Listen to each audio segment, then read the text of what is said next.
Friday the 17th of June from 10 p.m. Get your red outfit ready and party with DJ T-Bone, DJ Key, DJ Bones, UK Zest and DJ Exceptional. It's all happening at Zing's Place, Unit 15, Alma Road, London, EN3 7BB. Entrance fee is just £10 and it'll be more on the door.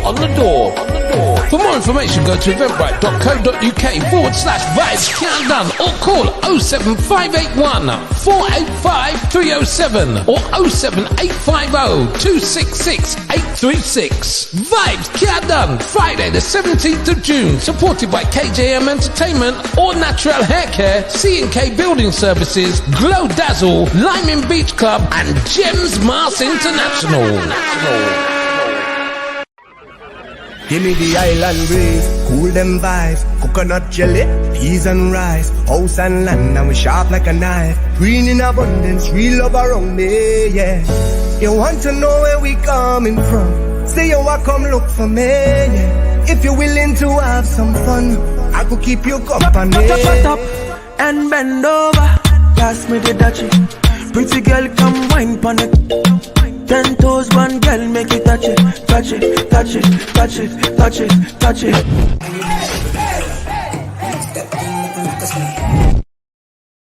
Are you ready? DJ Guff.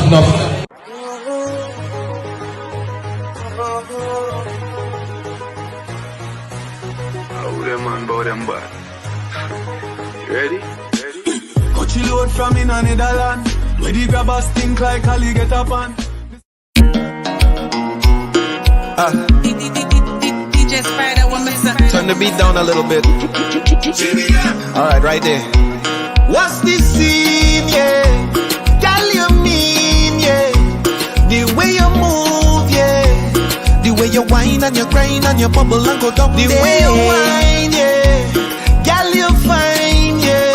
You move in time, yeah. The way you whine and you grind and you bubble and go down there. Down little bit, down little bit.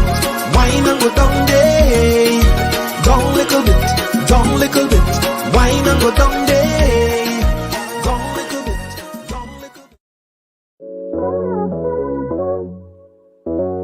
Tô só termino dessa, só te não me nunca.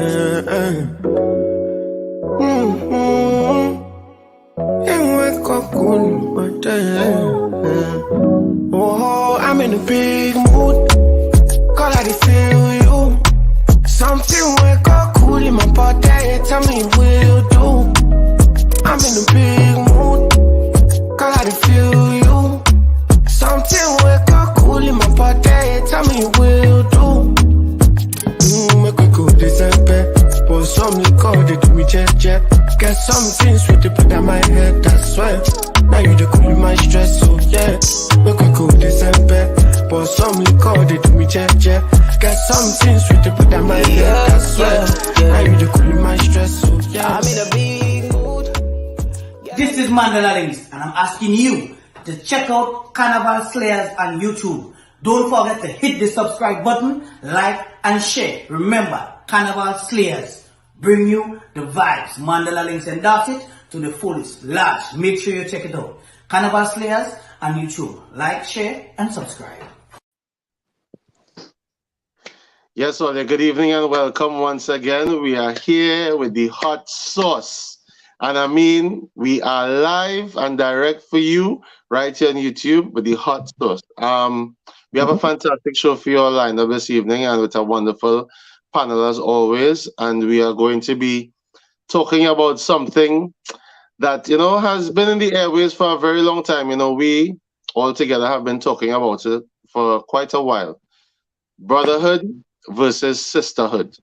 We want to start out, yeah, this is a serious topic. I know some people shaking their head and saying, boy, that the road we going on today? Yes, that is the road, the hot sauce going down today. Well, tonight, this morning, wherever you're waking up. And you like sauce? We have hot sauce here for you. Want to shout out all of the sponsors, GMI Entertainment, GMI Mass. Want to shout out Glow Dazzle as well. Slay Experience, shout them out too. We want to make sure and shout out Pon the Road, Telele. Make sure you check that out. coming up in the future months that we have Taylor Lee on as well. Pondy Road is not here with us this evening, so shout out to her as well. So we have a few other guests coming in this evening. So we're going to kick it off by introducing our panel who are going to be discussing brotherhood versus sisterhood. So I think I'll go one woman, one man, one woman, one man. So and we have a few more other invited guests coming in very soon. So don't go nowhere. Stay right here. Slayers Hot Sauce. We're going in. So I want to start off with Lisa on my top right. Good evening to you, Lisa. How are you doing? We can't hear you. Unplug. I feel like you catch me good afternoon, catch me doing something in the back and the teacher come and listen. My job, yes. Hello, hey, what going on, everybody? Good to be here as usual. Nice topic.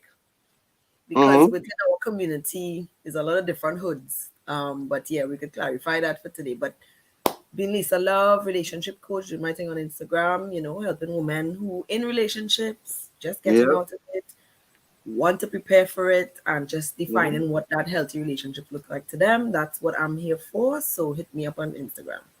Yeah, just nice. Being Lisa Love, the love doctor. We're gonna go to the bottom. The bottom left. Gonna bring in Mr. Dexter. Good evening, sir. How are you doing? Good night. Don't mind me and me sleepy looking face. I only just wake up because I was real tired from work. That is okay. That is all right. Yeah, I'm Dexter. I'm a holistic nutritionist, and this is my second time on Hot Sauce. Really like input and just like just having these deep conversations that need to be heard, because these are the that need to be delved in, and we need to like try broaden our horizons. Yep. Say that again. Yeah, broaden horizons. That's it. Nice. So thank you very much, Dexter. It's a pleasure, that you wake up and say morning and you come and join me, with sauce all over your face too. No worry. Well, don't say that. No, pause. Well, okay. Pause. Sauce all over your face. Pause. Nothing over my face. Don't worry. So we're gonna go to the top left and Carnival Slayer Experience herself. Good evening to you. Well, hello. Good evening, everybody. How's everybody doing? If it's your first time watching the show, welcome. If this is your second, third, 10th, 100th time watching the show, welcome back. And yes, it's going to be an interesting show tonight. So thank you for supporting us. And yeah, let's get chatting. All right. So that's a few of our panelists so far this evening. I am one of your hosts. I am Super Trini Vibes, and I'm all about loving the culture, sharing the culture, spreading the culture through food. I'm a chef, and I'm also a radio presenter, host, and a DJ. So anything about culture, it's in my pot, and I like to stir it up with sauce too. Wait, watch me. I have bucket of sauce upon sauce. So we're gonna go straight into the topic: brotherhood versus sisterhood. And it's not like if it is we're gonna clash. It's not a clashing thing. We just wanna refine the differences and some of the similarities as well between brotherhood and sisterhood. And the first question that we should really ask, right, is what does brotherhood or sisterhood mean? Because we might have a holistic view, but everybody has an individual way of trying to translate that to their friends, their brothers, or their sisters. So I will start with Dexter. What does brotherhood mean to you? And I even wanted to answer as well. What does sisterhood mean to you too? All right, from a male's point of view. I'll try to give my best, but brotherhood, no pressure. Brotherhood for me, I guess it's for both of them. It's the relationship that we can, and the connection that we have with one another. And I believe within the male community, within the black male community, there isn't not much of a brotherhood, I can say, because for me, from my experience and from the knowledge I have and understanding how the system got put in place, they do not want collaboration and a brotherhood within our community, because when we come together strong as black men, it's a threat to the system. So this is why they tried to destroy that brotherhood, and they tried to keep us away and fighting one another all the time, because if we come together as black men, we can stand up. And again, remember, and we are a threat to the system. Anytime our skin color always come together or do something good, for example, when we had our Black Wall Street, when we had our just loving communities, always want to come and try and destroy that. So for me, I don't see so much of a brotherhood. I see more of a sisterhood. But maybe that's because I am not within that hood for me to see how it's clashed. But I see women standing way more together than men that being together and having that relationship with one another. If you see how the woman and them touched up their face, I agree with him. I agree with him. But Naomi face I watching. This is the thing. This is the thing. There might be clashes and there might be so on within the sisterhood, but at least there is a sisterhood. I don't think there is a brotherhood within among us. Maybe within other cultures and races, but within the black race, there is no brotherhood, because the system is set up to always separate us and destroy us. We want to fight one another. And also, come down to the whole crab in a bucket mentality. In a barrel. Crab in a barrel mentality, yeah. These sort of stuff, and that all goes back to, again, slavery. We can dive into more deeper later on into those, why that's caused the kind of bucking mentality and so on. But for me, in my perspective, I see there's more of a sisterhood, and I don't see any brotherhood in this day and age. Nice. So Lisa, off the heels of Dexter, right? He just gave us some nutrition day. Some wellness, to give me from one of the women on the panelists. I want to give you from your perspective. What do you consider a sisterhood to mean, and from your perspective as a woman in terms of brotherhood, how do you see that? I am in agreement with Dexter with regards to seeing more of a sisterhood as opposed to a brotherhood. I feel like men tend to do their own thing. With women, we tend to still band together. If you have like a few girls who you trust, and you tend to let's go out here, or let's go on holiday here, or let's I will say about your child, you bring your child by me, or I could bring mine by you, or I'll pick yours up for you on Friday, or you tend to see that a bit more. For me, sisterhood is the thing with this sisterhood and brotherhood, right?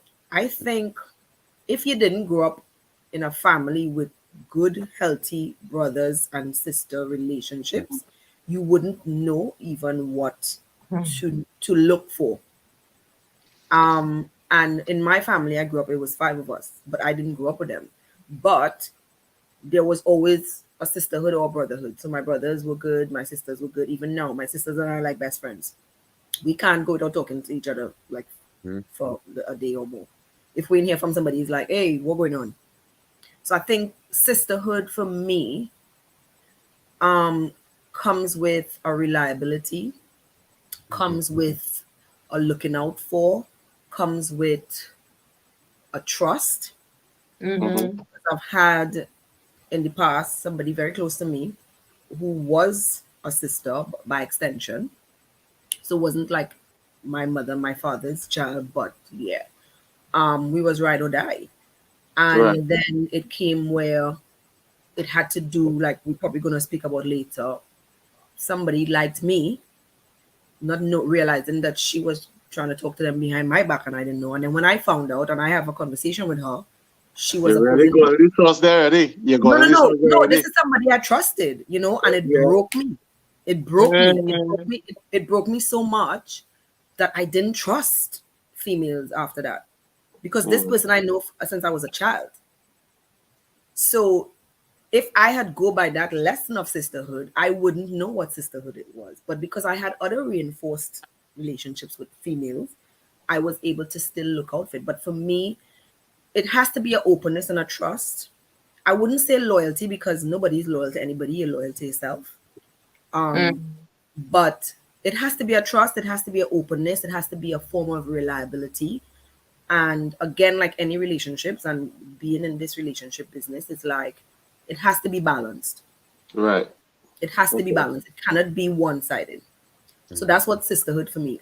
Brotherhood, I feel like it's a similar thing, that checking on your boy, or asking questions, realizing that what's going on. I feel something I need to check on him, or like, I feel like guys don't really ask those questions or check. I've had to call male friends of mine to say, hey, I feel so and so, which is another male. I feel you have to reach out, because as boys always should be talking. Well, let me add So a little bit. That's what I was saying. I agree with Dex, because I find like within our community that I've seen, even though fellas were lying together, each of them trying to behind the same girl, all them kind of shit. That is not brotherhood. Let me add a little bit. It just depends. It depends on what their skills are. Sharing is caring. I have to be this way. I have to be this way. I have to stay like that, because what kind of sharing are you talking about? You don't know the dynamic in their hood. Their hood dynamic should be different. I know, right? That is condoned. Let me touch on the mental health aspect of this, because I had a friend that used to go to my gym. He literally committed suicide last week, and he would come to my gym every single day. Like, you'll see him smiling, you'd see him happy, although you'd never think. But he was going through deep depression, and men. All right, so the difference for me in men and women in their system, they would still talk to one another. They'll still express, or they will still get their emotions. If they're going through something, they will talk to one another. Men, we tend to just hold everything in. We don't have that brotherhood where we can talk to one another and express. Is reliability. Yes, and break down your vulnerability. Well, that's what it is. It's breaking down your vulnerability and be like, all right, I'm going through this. Can you help me or whatever? They were like, no, I feel like you're always on your own. You always feel like you have to stand alone. So that's it. It's the Lone Ranger. We rely on each other for that support. So even though it mightn't be an actual sister, but it's a friend, or it's a cousin, or is a an auntie, or whatever it is, that is still a sisterhood. That's sad though, Dexter. That's sad to hear that. So that's what I'm saying. And so the stats shows that suicide is the highest in men in the world and in the UK, and rocket in men, and that's because we can't express ourselves to one another. We can't communicate with one another, and for me, this hood that we're talking about is all about communication and being able to be vulnerable and to be able to express yourself to one another and be able to be like, I'm going through this, I'm going through that, and just by the simple act of talking, the friend might not even be able to do anything, but because on a metaphysical level, the second you talk, you are releasing that stagnant energy. That stagnant energy that is what's going to cause you to tip over and feel depressed and so on. That just by talking, you're releasing that, and just by talking, you automatically start to feel a little bit better, and over time. But because men just don't talk to one another, it stays stagnant, and it builds up to the point where it gets worse and explodes. But women, at least they talk to one another. That's the difference. They will be like, okay, I might be going through. Even if it's people they're not that close with, they can still maybe have some sort of conversation with. Yeah. So Nai, thank you very much, Dexter. And I'm sorry to hear about your brethren. It's a very difficult thing. That a lot of us can share that story. Knowing someone close to us who's left us. And you still sit down wondering why, how, especially if it is they smile every day and they look like the world is they're sailing or they're surfing on the world. The world is not on top of them. So Nai, what's your understanding of what brotherhood, well, sisterhood first, and then from your scope, brotherhood? The sisterhood to me is us as a collective. Listen, it's supporting one another. Don't even be political, eh? Just be you. Say exactly how you feel. Don't try to sugarcoat it. We don't want it. You understand me? This is hot sauce. This is hot sauce. Bubble. Bubble. Did I not say 2 weeks ago when we were talking about Kevin Samuels, right? I wish I was on that talk, by the way. I wish I was on that talk. Okay. we're gonna dip in a little bit today on Kevin Samuels, right? Because his biggest following was women, and yet women. I'd be surprised. And women and there's obviously groups of women that hated him with a passion because of how they felt he brought down women.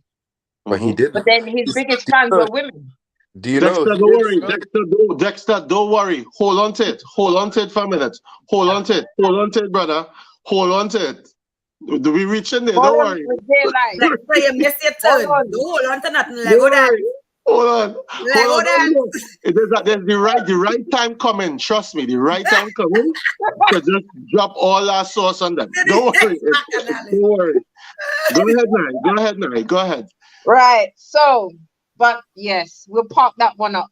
So my thing is, like, the sisterhood is meant to be a group, a collective of wonderful, beautiful, inspirational women who are cheerleading and supporting of one another.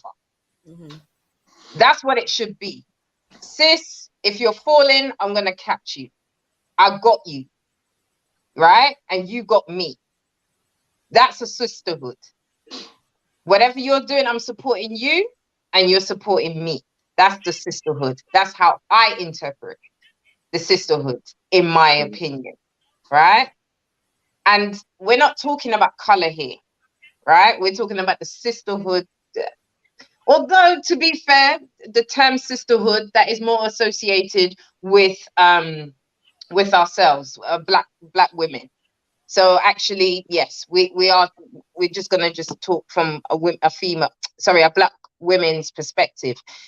But you know, that's what I would say the sisterhood means to me. You got me, I got you. We are working together. We are supporting of one another. The brotherhood, I would say it's pretty much similar, or it should be. You know, bro, I got you, you got me. And I don't know. I feel, to a certain extent, I feel like there's more of a brotherhood than there is a sisterhood. I feel that the man them support each other just a bit more than women supporting women, or black women supporting black women. Let me you talking personal or business? Let me add into that. You talking personal or business now? Well, you see, this that's true. That's true. I think that is true. You have to clarify that. That is true. That is true. Yeah. So it's a bit techie now when you think about it, because from a personal view, I'm just trying to think now. Don't be shy. It's okay. No, because I have to be careful. Why? I feel within our community. Okay, I'll give an example. In our community, yeah, a woman. Okay.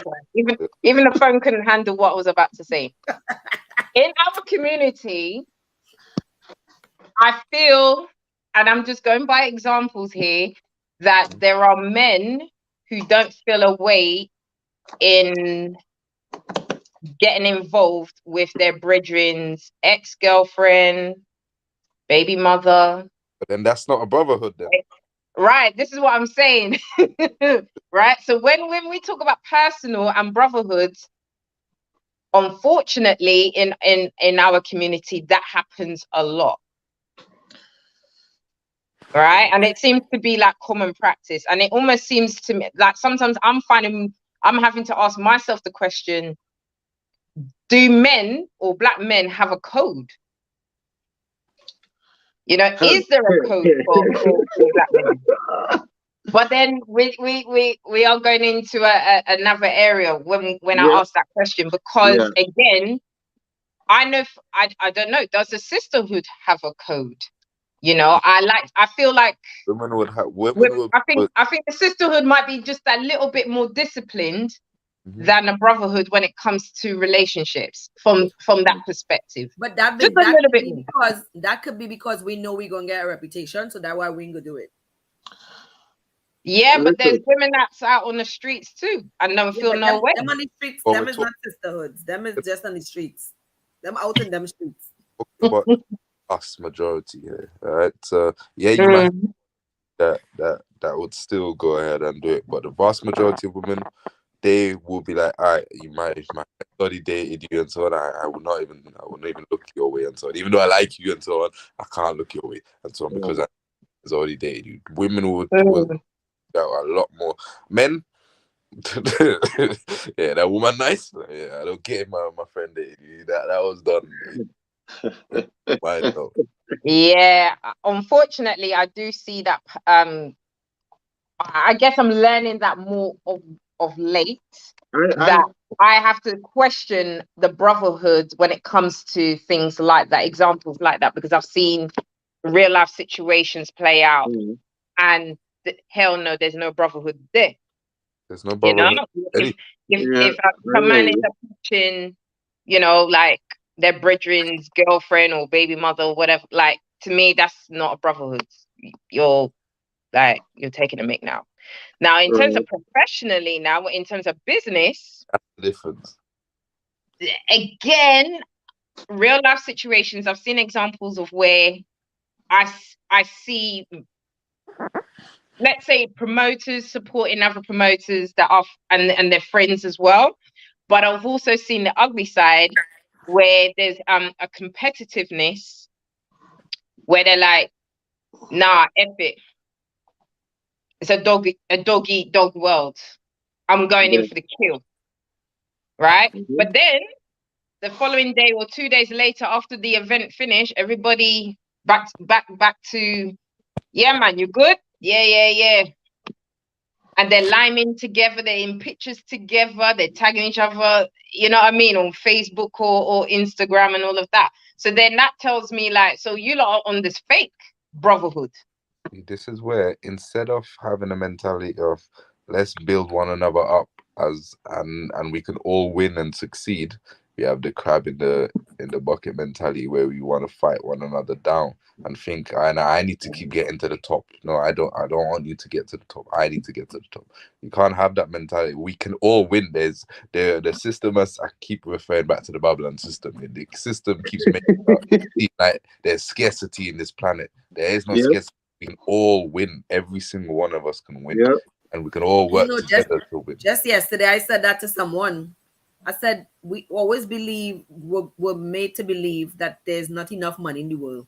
But they're printing money all over the place. Every day it's money floating all over the place. But you so think, oh, I have this £5. I'm going to hold on and grab one because I ain't know when I go get next £5. Is that kind of mentality that there's no abundance, but there's so much. There's a lot. All right. So what I would say, right? And welcome Black Star for joining us. You know, we know it is, you know, you're a little late, and to everyone, we also want to apologize for our tardiness. You know, this is how it happens sometimes. When the sun coming out a little and staying out a little longer, we just want to take as much of that melanin, soak up as much for the melanin as we can before we come inside the house to join all you. This is Players Not Start. And today we're talking about brotherhood versus sisterhood.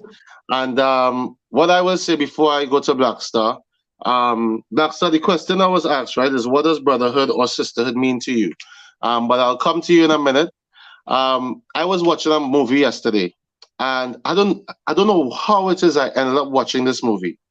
And I'm watching the movie, and it was about Malcolm X, right?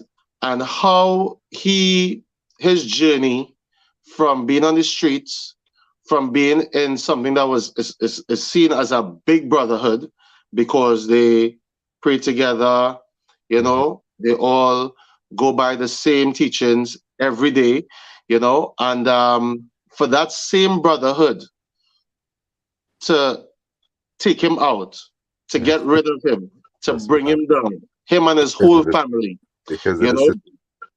because he recognized that in every brotherhood there's still holes, there's still chinks in the armor, there's still people within those brotherhoods that don't want to see you prosper or be better than they are, you know, and that's something that's going to be in our society all the time, you know. But when I finished watching the movie, not knowing that and realizing that his birthday was just the other day as well, Malcolm X's birthday was just the other day, you Is know. it? And he's Yeah, good. it was just last week, He's you good. know. Yeah, it was last week. And You the know, so George and Floyd thing was George Floyd's 2-year anniversary was just last week as well. And I'm Tuesday thinking or to Monday. myself, wait a minute, hold up. You know, something just took me to watch that movie and not realizing that the place that had in history to where that was 60 years ago to where we are now. And just after the pandemic, where it is a lot of us have weaned off some of I the could say people within this. our brotherhood and some of the people within our sisterhood, you know, where our circles have become more refined. Yeah, I could Dexter. say there's one brotherhood that still goes strong today. That's the Nation of Islam. I mean, Yeah. they're really strong as a community, but that's because their faith holds them together. It's Yeah. not more of that's how they come together as a brotherhood via Islam, isn't it? And the Nation of Islam, and they're still black brothers. They all is mostly black men that Yeah. come together in America, but the Nation of Islam that gave them the discipline to come together and so that's the only brotherhood I see. For an example, that is strong and going off to today's And positive, because you can talk about the Black Panthers, you Yeah. can talk, you know, you can go down those avenues, where in true history, brotherhoods would stand out more than sisterhoods in history, right? Because they were the ones that would go there and they would fight for peace and fight for equality, you know. But in our society today, the word brother is so loosely used, and the word sister is so loosely used, right? Because if I think about it, I have 3 sisters and 1 brother, right? And all we fight, we always argue, we always get into disagreement, but there's an underlying relationship or bond that keeps us together, and it shows that we have a mutual respect for one another, you know. Meanwhile, there are actual sisters that don't even talk to each other anymore. You understand? But then you would confide in your friend from school from 10 years ago, 20 years ago, and feel that she's more of a sister to you or he's more of a brother to you. So the word brotherhood for me and sisterhood is so loose now, you know, that it can only be refined as the people who are there for you when it matters. Yeah. You know? Or the people who are there for you when, without you realizing that you need that up, or you need somebody to make you check yourself or grab you before you fall, or they know that you're falling and they're just there to say, you know what, even though you fall, we have a soft little cushion right here for you to fall onto. And that, for me, is the true terminology of brotherhood and sisterhood, you know, and that will forever keep changing. It will forever keep changing. And, you know, it changes all the time. For some people, it changes every 5 years. For some people, every 10 years. You know, so Black Star, good evening. Welcome, my brother. Welcome. Evening, how are you? I'm fine. How are you? Just introduce yourself, and if it is, you could dive straight in one time. To what brotherhood or sisterhood means to you. Yes, brotherhood and sisterhood just means like a family that is more or less chosen. It can either be through friendship, through work, through colleagues, and through other things like that. And then you've kind of like gone through experiences, you've gone through trials and tribulations, like the stuff that's kind of like brought you together. Like Mhm. sometimes in brotherhood, there's like situations you've gone through, whether like I don't know, troubles on the road, or like let's say just difficulties you would have faced, challenges that you've overcome. Like a sense of brotherhood just comes that way. They just go stronger. That's how some of it is just formed. And I feel like in everything and in life, there are some things which are good, and there are also some things which are also bad. Like you're always gonna have one devious person or persons within the camp or within the circle or anything that's just gonna Yeah. destroy everything. But Mhm. ultimately, if the core of the group is strong, then those individuals will just be left by the wayside, and the rest of the group will Yeah. just remain together. So Actually, yeah, say as sorry to cut you. I say adding on to that, because I've never been within that community and don't on never, so I can't really comment on it. But would you say the roadmen and those gangs have a brotherhood still? yeah, They have, no, they have a code. They have a code. yeah. They have a code. I But would that say. I code, wouldn't say they have- but we could loosely tie it with brotherhood. It's their version of a brotherhood. yeah, they all have their own version, 100%. But if it is we're looking at the ethos of what a brotherhood is and what a sisterhood is, we know it's always going to go up and down and it's going to change. But there is a core line that goes through it. A common denominator that goes all the way through. That I believe that Black Star is speaking on.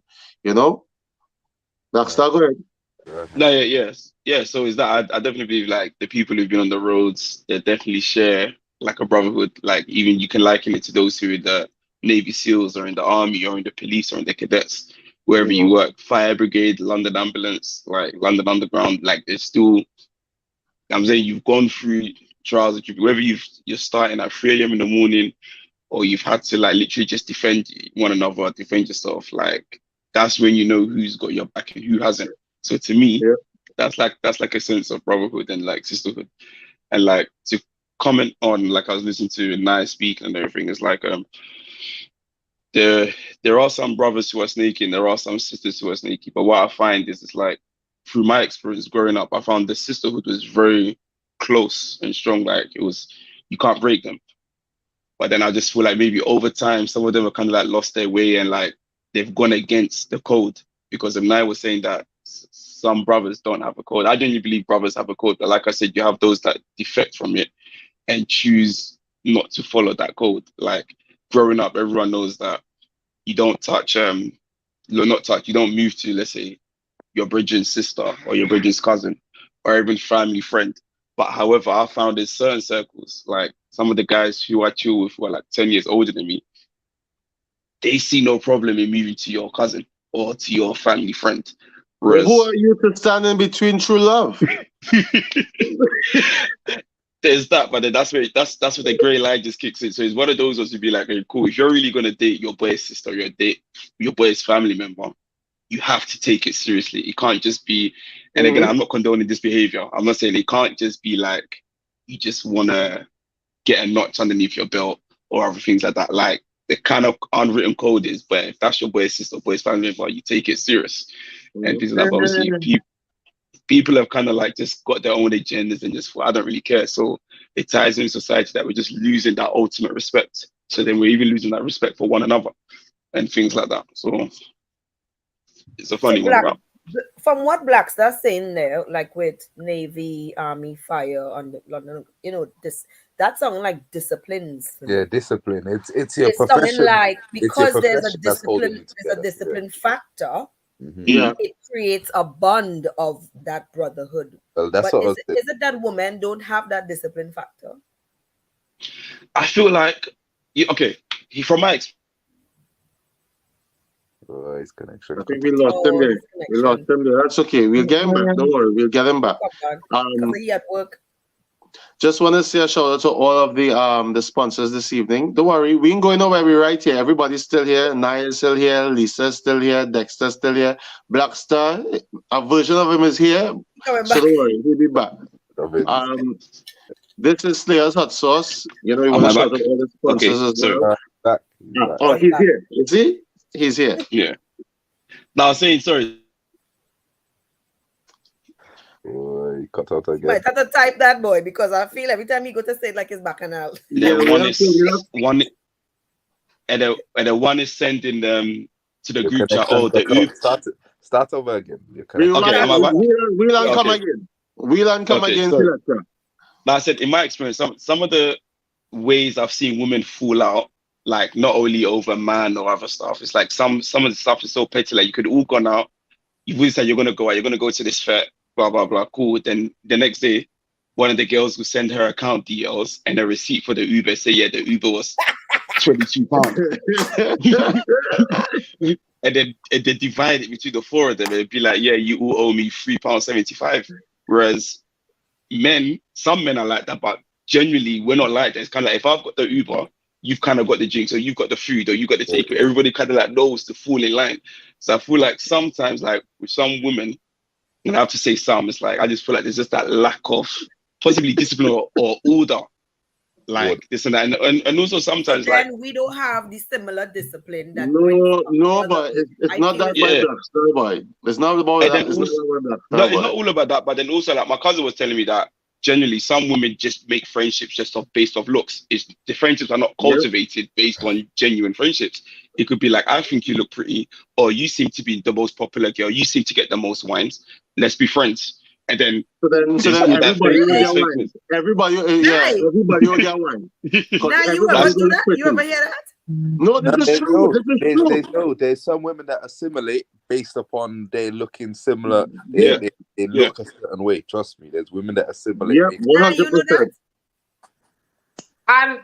I feel like you lot need to explain this one more time so that I'm not getting this wrong. So say that again. How does work, right? How does work?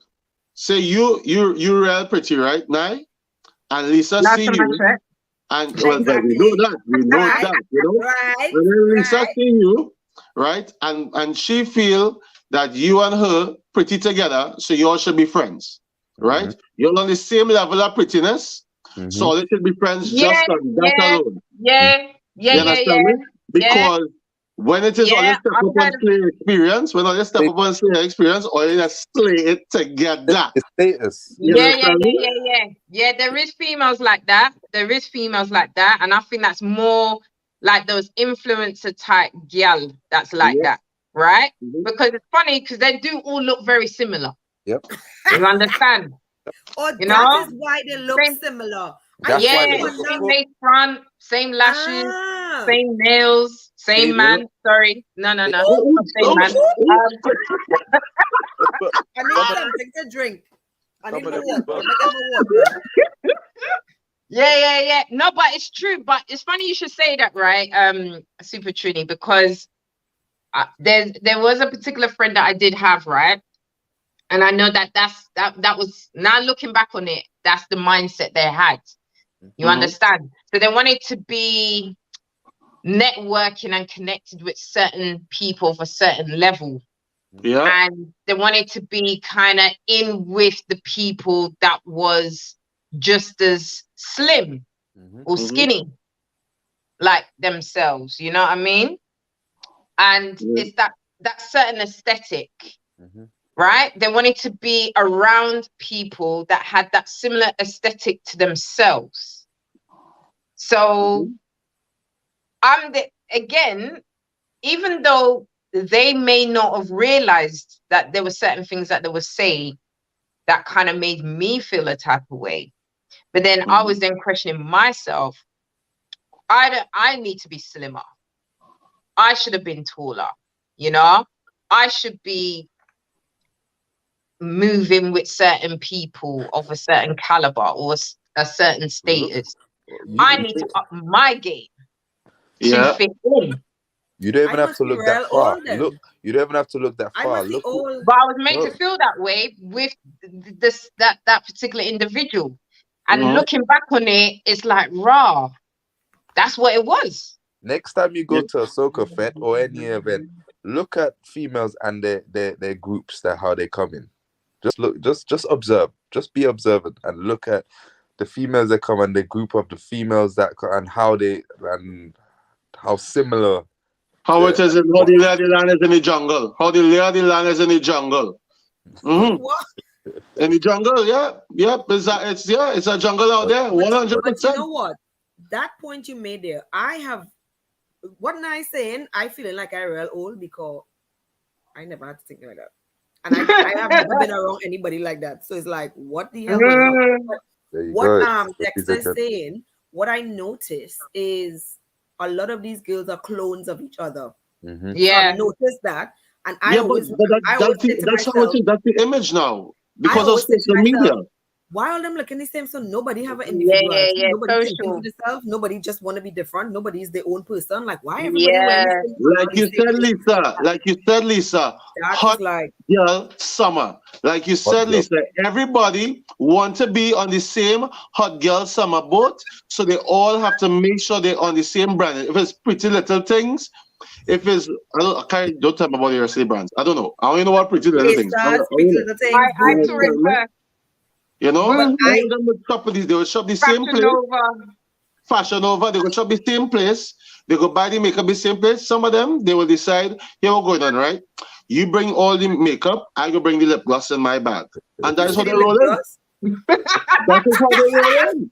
Why they sharing lip gloss? That is the definition of their sisterhood. No, but why they even sharing anything that's going on the lips? Because, like I said, if it is like nice in the 10, man, what are the friends? Their sisters. Well, they're sharing that. Hey. That one nice. They want to take nice pictures so they get friends that look like them. Yeah. No, but let me say this, right? From a guy's perspective, right? From a guy's perspective. Oh, sorry. Hi, Jizzy. Good evening to you. Sipping your tea and things. Sorry. Hello. Hello, Miss Carter. I sip in my tea and want to know how come Super 3D know that Amanda share lip gloss? Because when it is because they will be standing up there, right, and be like, "Oh, let me borrow your lip gloss now," and they'll be.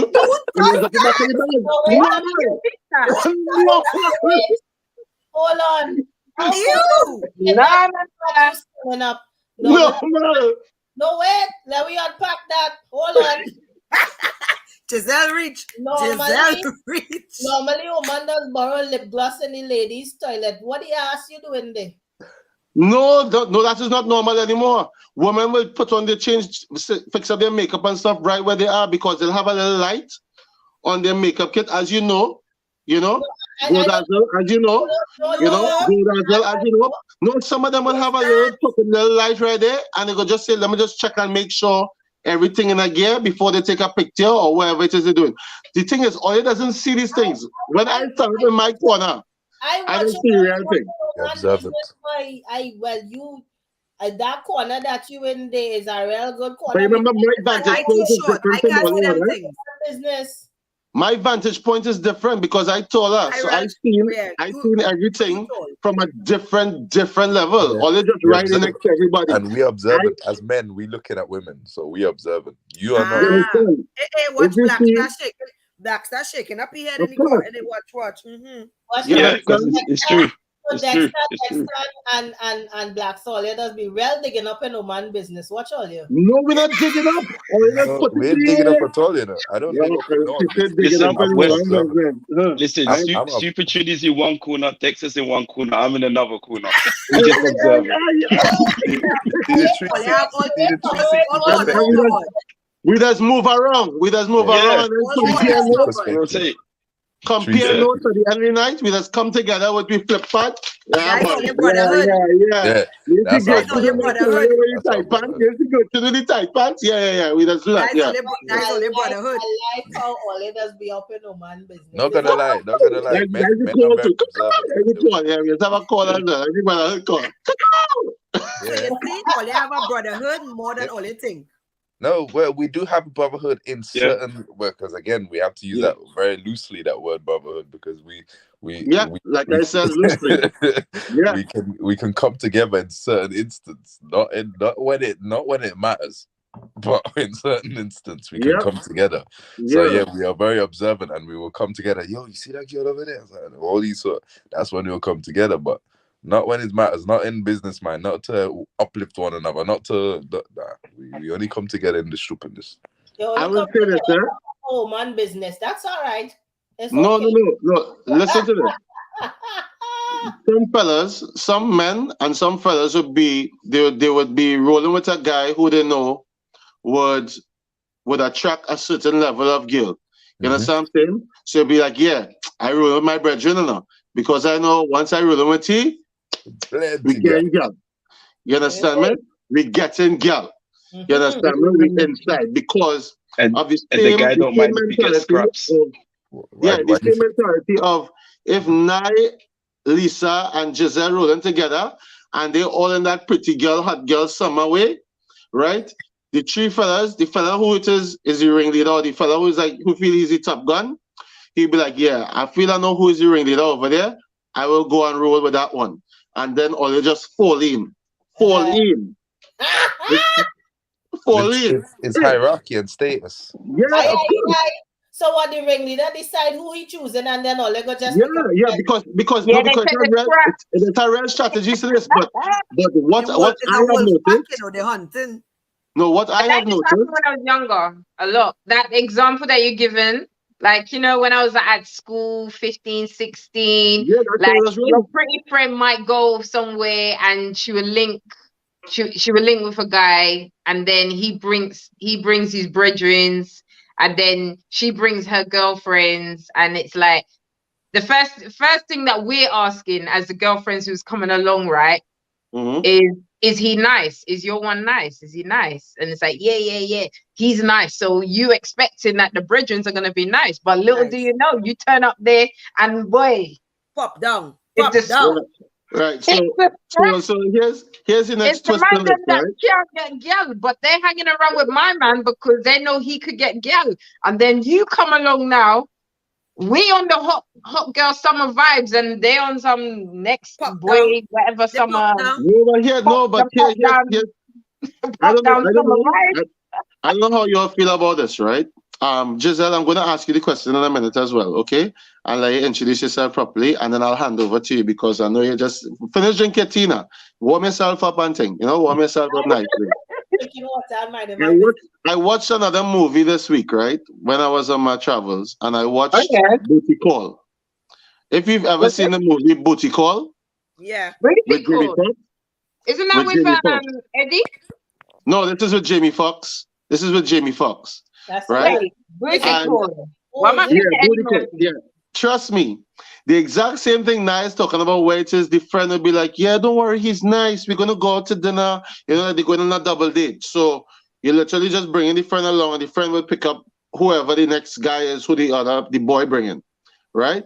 And then when they go out, that other guy is responsible for deflecting as much as possible the air between the two girlfriends so that he'll be able to enjoy himself. She'll be able to be safe because she know her girlfriend is right there with her. But the other guy is meant to take up, the wingman is meant to say, well, you know what? I had to distract this other friend. So my bro could get in good with the girl that he really wants to talk to and he really wants to go out with. But she's now 100%, want to go out with me alone because things might go down by the drop of a hat. So in that respect, you'll have a sisterhood where you all will do that. You will say, watch me, you're going to look after me tonight, girl. Or let's say that. You have to look after me tonight, I'm not feeling 100% back coming out anyway, but you have to look after me. I'm pretty sure you all have heard your girlfriend say that. You understand me? Whereas I'm not 100% back coming out, but you have to look after me. Because I don't know what my position will be at the end of the night, but you got to have my back. And the sister will turn and say, yeah, I have your back. Don't worry. I have your back. But it doesn't always go that way. Jizzy! If I can tell me wrong enough, because I literally hear it and see it for my own self. Like I could give a billion stories. Watch me now, Sheila. I really feel to go out tonight. If I go out, you have to look after me, you know. You have to look after me because I know what I'm gonna do. You understand? I know I'm serious. When Jizzy does her intro, as she did quite rightfully remind me, we have clips in of Super Trini. Yes. Oh, sugar mama. We have Yes, clips but as well. let the queen set the tone. Yes, tone Yes, it up for over it. to you, Lady Giselle. Bacchanales, Lady Bacchanales, Bacchanal herself. Say it right. Well, you don't know the hair red already, so it means And that's what said that the Bacchanales. you understand? It means bacchanal. You can't have hot sauce without bacchanal. Just to say hello, everyone. You know it's your girl Jizzy. Sorry that I'm late. Actually, I was teaching some younger minds earlier on today. For those of you that don't know, I do teach. And I teach carnival arts in educational settings with children and young people. So that's what I was doing earlier on tonight. Hence the reason why I'm late. And of course, left in the capable hands of my boy who tried to start the hot sauce all up in the woman them business. Well, handle yourself though. Yeah, let look, he's sucking. He's always sucking this water bottle. Why you always sucking up on this? With my co-host who up in the woman them business and back up by the man them who always in the woman them business. You understand? Up in the man business, macaway no man. But that is fine. Compared to pause, we does macaway worse. Everybody myself. All right. Or let macaway. We don't mind. We want to let macaway. But yes, tonight we're talking about the brotherhood and the sisterhood. Welcome wherever you are. I know obviously you were welcomed and everything. Right now, what we're gonna do, we are going to set the scene and show a couple of clips. So what I want you to do, as I usually say to you every week, go and get a drink. I have my cup of tea, get a drink, and make sure you share the link and tell your friend to join in because we want everybody to participate in the comments as you usually do. So I given all you literally like 30 seconds to go and get a drink, and we jump in straight into the clip in about 30 seconds so that you can see it. One of the things, if I peel potato, I can peel potato instead of get a drink. Peel potato, that's fine. Right, what is you making? Don't worry, I just peel them potato. All right, no problem. I know where you're living at. That's fine. Yeah, we have to go by him tomorrow. Giselle, we go talk.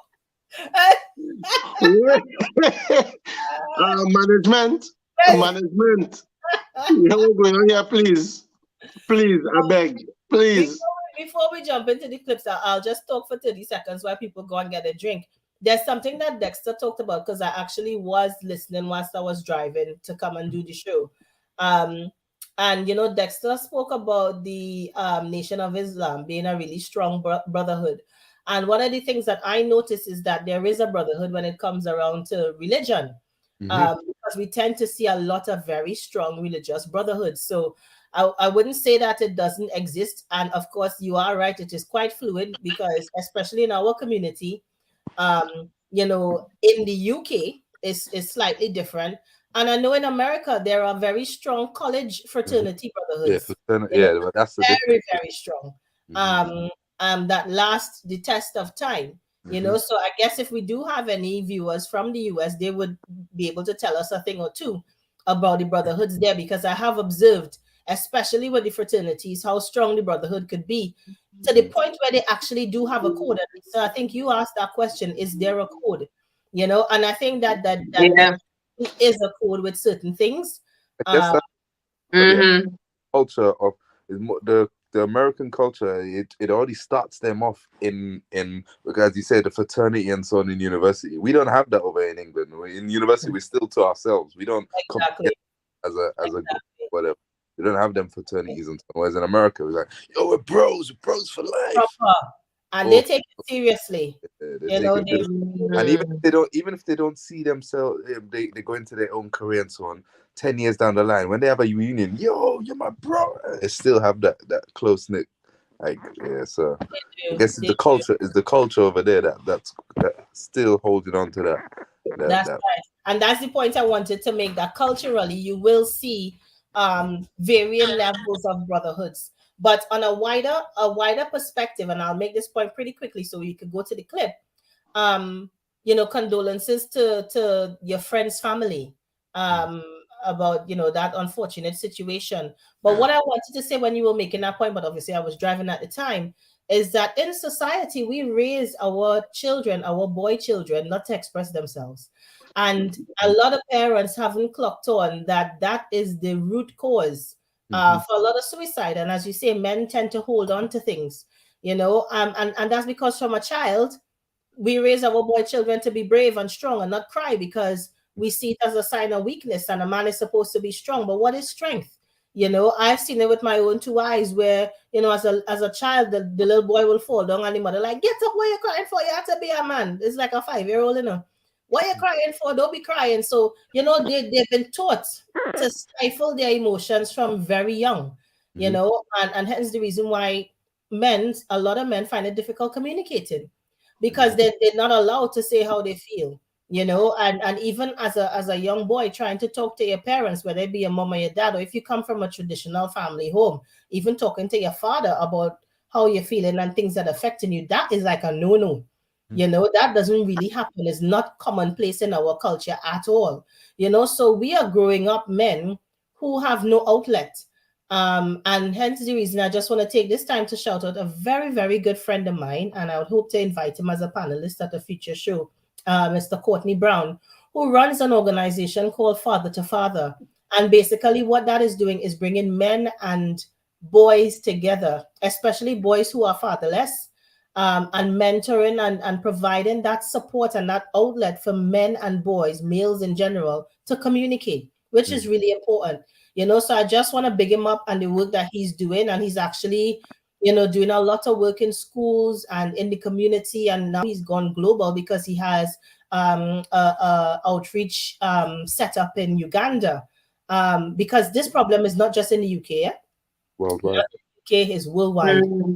This problem we have with our men being able to communicate and express themselves is a huge problem. So, I mean, I would just make a plea to all of you who are watching, and when your friends watch this and stuff, and if you know of people, if you're a parent yourself, especially if a boy child, encourage him to express himself. Provide a safe space whereby he feels comfortable expressing his emotions, because any ordinary person bottling up emotions, they're gonna blow up, and you don't want them to take their life. So we have to be careful of the boys that we are raising into men, and our men as well, just to love them up. Women, really love up your man, and give him that support and that space for him to express himself, talk. When you say love up, it have instructions with that love up statement. Like what exactly you mean? Love up your man in terms of look at it. Because let me add on to that point. What you face it looking like that point. Even because even in relationships, a man still can't even express himself to his partner, because there is some women, if a man starts to break down and express him, woman will be like, oh, yeah, I see you. And there's women out there that will make the man feel even weaker than what he is. Yes. So men still has to hold a certain caliber of, nah, if I'm going through shit, I can't let my woman see I'm weak. I'm meant to be the man, the leader, whatever. I have to be the strength, the rock, whatever. If I'm breaking down and I'm weak, there's women that will break down men even worse than what they are. So that is true. And if you're in a relationship with a person like that, you have to know the person that you're in the relationship with, because if that is the case, then yes, you have to be guarded and you need to find another outlet to express yourself. Because the last thing you want is for your partner to use your pain as ammunition against you. And that's one thing I absolutely hate that. On that point, Giselle, with regards to relationship, I've had a guy say to me once, he as the king and she as the queen cannot see him weak. But the concubines can, because he does not, to them he will always be on that pillar. But the queen, if she see him as a weak person, then he's no longer a king. But the thing is, but you see the psychology and the mentality that some men have as well. But it goes deeper than that, because why do we associate emotions with weakness? Because that's what they were taught. That's what they were taught. Exactly. In their head, that's what they think. And this is why we have to. They don't want their woman to see them weak. Yeah, they don't want the woman to see them weak, we have to unlearn. But the outside woman could see them weak. Yeah, and that's a shame. That's a shame because there's that's a lot literally of things, what he was saying. There's a lot of things that we need to unlearn in society. You understand? And that is definitely one of them. Because to me, expressing yourself through emotions is not a sign of weakness at all. You understand? I don't think that's weakness at all. That to me, that is empowering, because if you feel confident enough to express your emotions, then to me, you're really brave. I don't think you're weak at all. A man start breaking down and crying in front of you. That's happened to me before. That's happened to me before. Plenty times. One of the hardest things I have ever had to deal with and see was my father crying in front of me. And believe you me, I was young at the time, and it broke my heart. It broke my heart. But what it also did, it showed me that my dad was human. You understand? And that he had feelings, and that things actually affected him, because at that time it was a really stressful time in our family. And honestly, he and my mom were going through a lot of problems, and I seriously thought my parents was going to get divorced, and he broke down. And it humanized him. I saw my dad in a different light. To me, I saw my dad more as a superhero, because the mere fact that he could show that what was going on between me and my mom was affecting him to the point where he couldn't hide his emotions anymore, and that's one of the things that opened up my eyes in terms of being able to allow men the space to express themselves. And with my son, I give him that space. I give my son that space, and it doesn't make my son weak. Is empowering him, because then he not bottling nothing up. And I give my partner that same space as well. So I've had men break down in front of me in my family. But can men break down in front of each other? In the name of brotherhood? That's a good question. Because men do cry with each other and in front of each other and support each other through it. But with brotherhood and sisters, do men cry in front of other men when they have their issues? No, I will be brutally honest here. Where I grew up in Trinidad and Tobago, and growing up and going to school for 5 years in the same school, and having a group of guys that we all knew each other from the age of 12 up until 17, 18. And we're still friends. We're still a brotherhood. The name of the group is called Brotherhood up till today, in spite of, and this is going on 25, 26 years now. Don't use no calculator to try and figure out my age. Don't do it. But we have all sat down together. We've all sat down together, and we've had very real conversations where tears were shed, and from my personal experience, it brought us to a place where we just have that understanding that if it is we women don't want to see we crying, we in a safe place where we can express ourselves. Because let's be real, a lot of women don't want to see that. They literally make you feel as if it's the worst thing on earth. Right? They literally make you feel as if, well, you have no right to share that emotion. You have no right to let them see that. And when it is you show that emotion, it's seen as if, well, oh, you're not really a man. First and foremost. Right? You're weak. Right? You just don't mean, it doesn't mean anything. Those three things there, you say that to a man who is working hard, who is putting his best foot forward, it totally dismantles every ability he has moving forward to be the best version of himself. And the mental side to it is so damning that a woman would never understand. Like I'm speaking frank from a man's perspective. You all will never understand how it is it brings us down. And then from that learned behavior, right? The same way how it is all you will carry 10 crackers back to the next relationship. If it is we were put in that situation, that is staying with us, because in our mental, in a massive part of our mental, how can we then express ourselves if it is we're going to be in a vulnerable position, and it comes out to being vulnerable? You know, as men, once it is you should have vulnerable, oh, he's a pansy, you know, he's a little boy, he's a child, you know, all those statements, you know. But within certain brotherhoods, you could, like for me personally, and I'm grateful and so thankful that I have that space that we can just go and just be real, you know. But that's just me personally. Yeah. The natural man has very little to turn to. Yes. Because women knock it so hard, and then you can't rebuild from that. No, it's really just deflect. And there's a lot of healing that needs to happen in the man-woman relationship, you know, because there is a lot, as I said earlier on, there's a lot that we need to unlearn, you know, because there are a lot of the things that we were taught that was so wrong.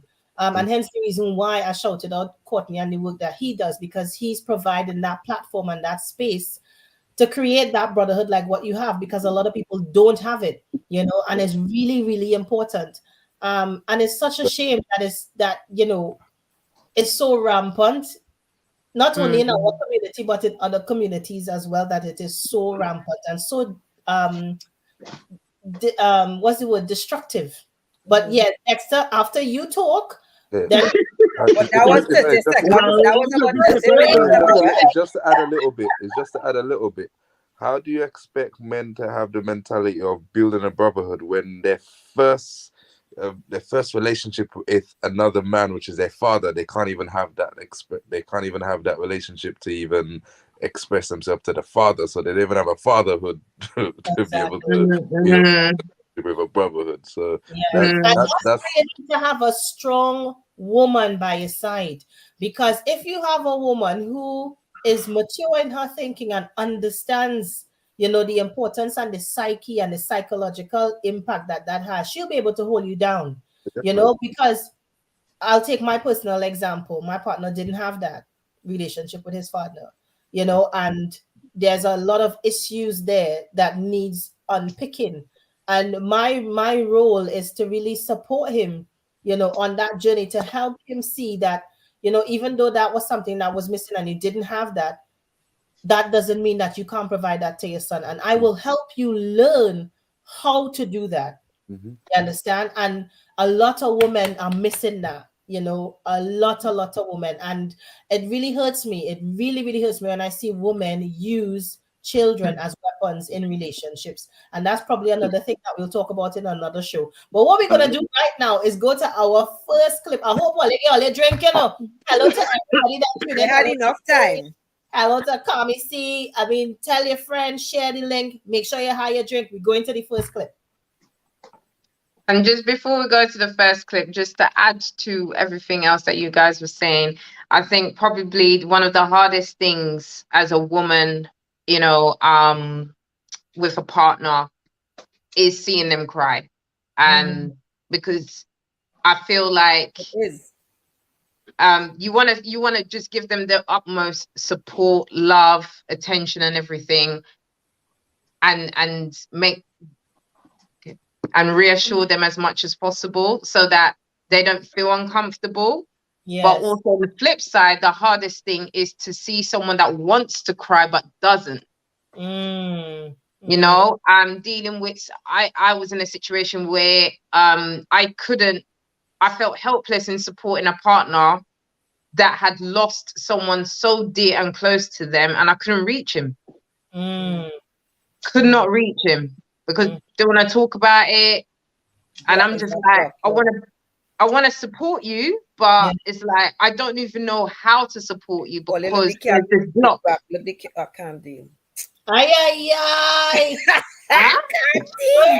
G, Dexter, why you so? Just before you go and take the clip, you put G on the camera. Time for those clips now, innit? Yeah, exactly. But there's a big trust factor, though. There's a trust factor too. Anyway. Right, there we go. The main reasons women betray each other. Why? Self-hatred. Self-hatred. Self-hatred. I see in you what I refuse to see in me. And as long as I can point it out to you, I don't have to look at me. So as a result of self-hatred, we don't honor our relationships. The other thing is because we seek external validation, we're programmed, everybody is. And when you don't treat me the way I think you should treat me, I'm gonna make it about you and I'm coming after you. But because we seek external validation and we want other people to make us feel good and look good and feel better, and when we don't get it, then we get mean. Yes. The other thing is we just don't honor who we are. This is the absolute key thing that Iyanla said about self-hatred. This is the truth. This is how you know the difference between a really successful woman and one who's just trying to be a wannabe. Because truly successful, powerful people want other people to be empowered. From the very beginning of this network, Iyanla's been my biggest supporter, and she said, I'm going to help you push this baby out. I'm going to help you. I'm going to help lift you up. Truly successful people want to lift you up because they want you to feel the light that they feel. That is the difference between those who are wannabes. That's how you always know. Okay.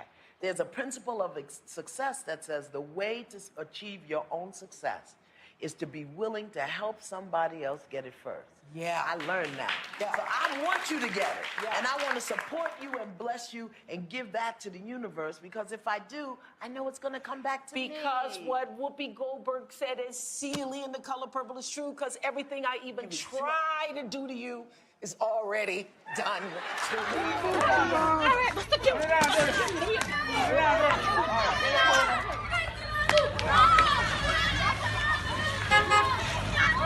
Daddy, going night. Hot daddy, going night. Hot daddy, going night. Hot daddy, going night. And she wanted to thank everybody in the room, and she said, you know, black people are just special. And when she became emotional, that's when you saw Little Kim and Debrat come and console her. It was just a wonderful, wonderful, beautiful tribute to her. A great moment. So I want to ask you ladies, I think women, all women, I don't care, we're not making it, you know, about color or race or whatever. We're talking about women lifting each other's up and stop tearing each other down. How can we do more of that? Right. Just do that. Do it. Be Yes. that. Be what you would need in those situations. Absolutely. I saw a quote today. I actually have no idea where I saw it. It was somewhere on Instagram in the wee hours of the morning. And it said, oh, it was Nazanin. Mandy. Nazanin Mandy, who is Miguel's wife. She posted on Instagram, just because another woman is doing the same thing as you doesn't make her your competition. Great. And I read that and I was like, that's so dope that you should like encourage her, inspire her, uplift her. And I read that and I was like, snapshot, like I'm gonna need, like I love that quote. Yeah. Send me that. Yeah, I absolutely will. I mean, I feel like women have been put in these like competitive spaces for so long. Yes. We're competing for attention from men. We're competing for attention for each other, etc. Jobs. And it's so toxic. And the only way it changes is like we have to consciously decide not to continue that practice. Yes. And I mean, listen, if I'm keeping it a buck, I look in the comments of the Real Daytime. I'm like, yo, what? Like, I'm a woman who's really just trying to be honest, be in my integrity, do what I want, like, do my thing and help others. And yet, people feel comfortable just, like, spewing so much nasty. And you're like, say it is? Women doing it, it's women saying it to me. And I'm like, but why? Like, I'm not even trying to do nothing to you. But I think that a lot of times it's really just us taking a moment to say, like, you know what? If I don't have nothing nice to say, just nothing helpful, nothing constructive, why am I putting this negativity out into the world? Yes. Like, why? And can I just say one last thing? Absolutely. And please expect that if you put that out, it's unfair to not expect someone to come back. Like, that's the other flip. Like, if you're putting out that energy, don't expect people to be like, thank you, I appreciate you. Namaste. Yeah. What I have is I'm in the makeup industry. And I see a lot of competition going on. Like all of the women are competing with each other. And I really don't understand why, because there's enough opportunities to go around. So why the cattiness? Well, ladies, Courtney wants to know. So you're speaking specifically, why are women in particular being catty with each other in a business where you feel we could be in unity? Absolutely. Yeah. I hope everybody was watching that and you got all I of do that. some good work there, man. I do some good work there. I ain't gonna lie. I do some good work there. I ain't gonna lie. Listen, I read like Amanda Seals because she and I have same star sign, and she does just talk what she needs to talk. I She love don't believe nobody. and I she love good Amanda as Seals, well. and And what she she good. has said with that competition thing, I have always said that as well.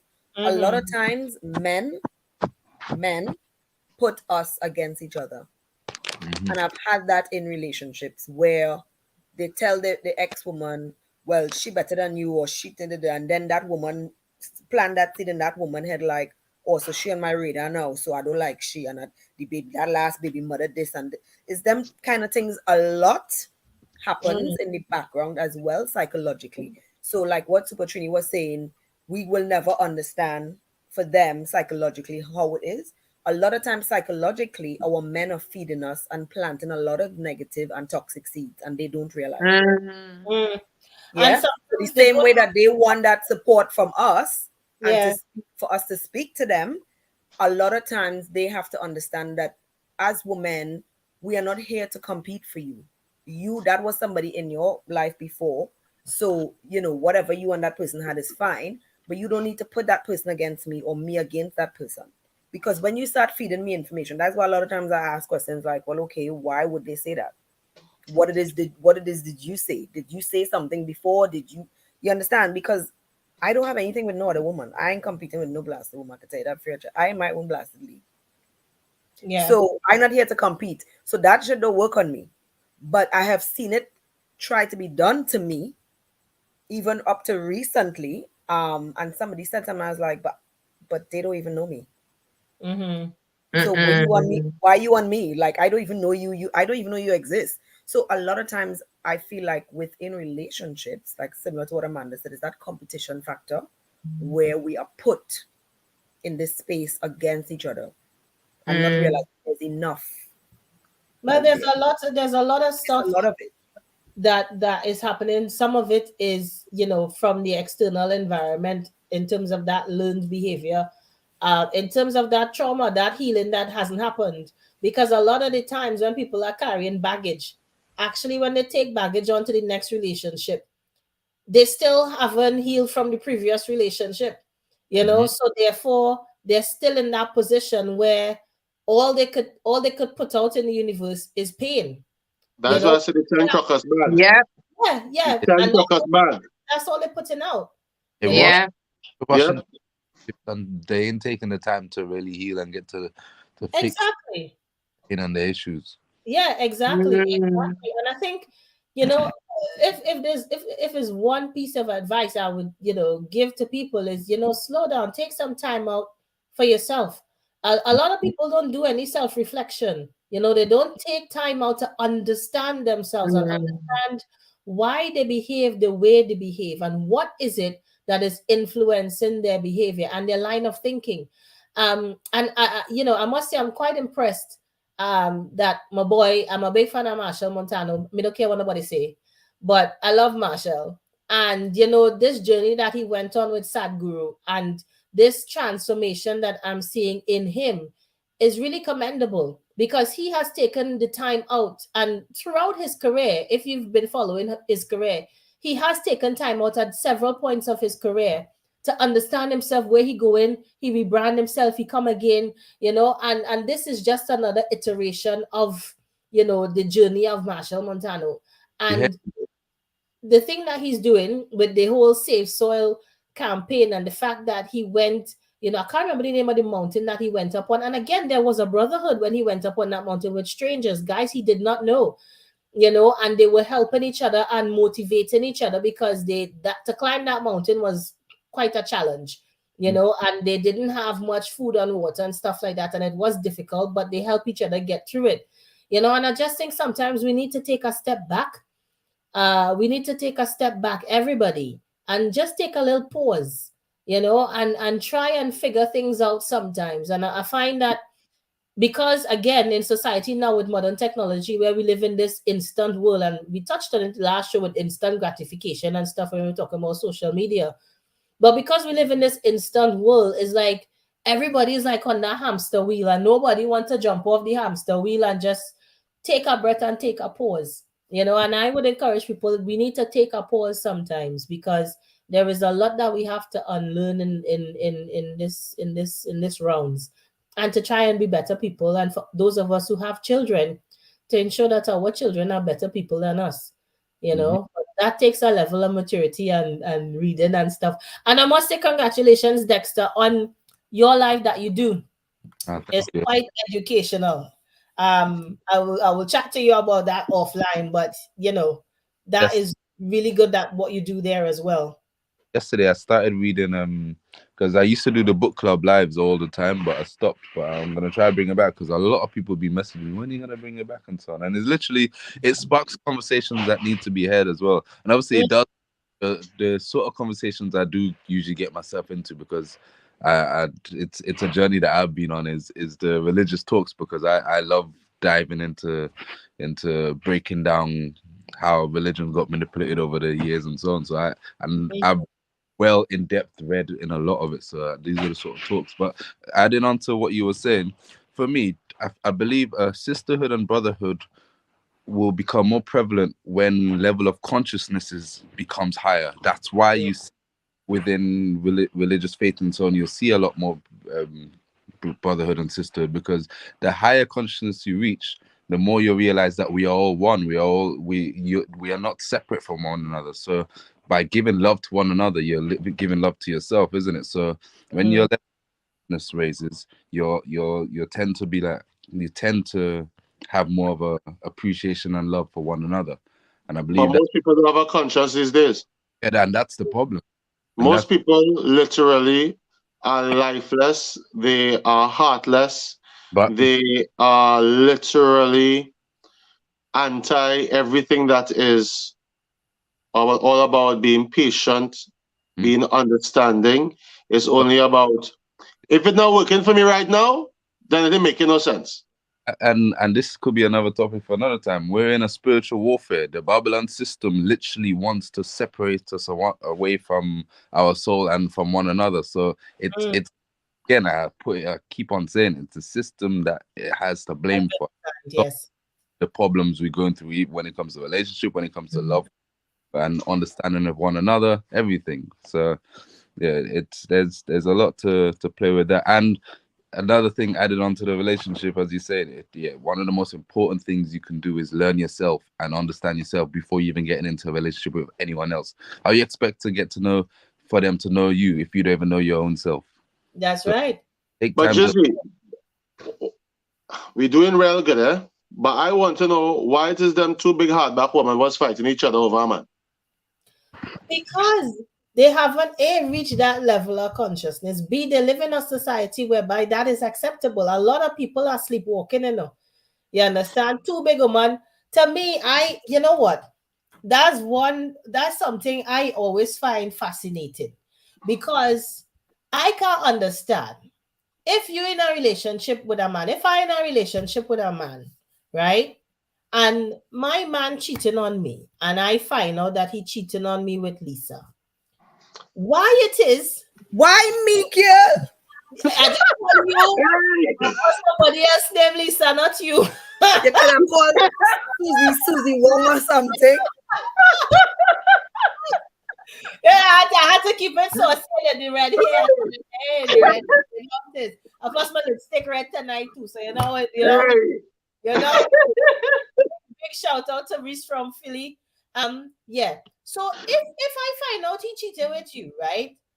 Why it is I come in to beat you? I could never understand that. It's a territorial thing. It's a territorial thing.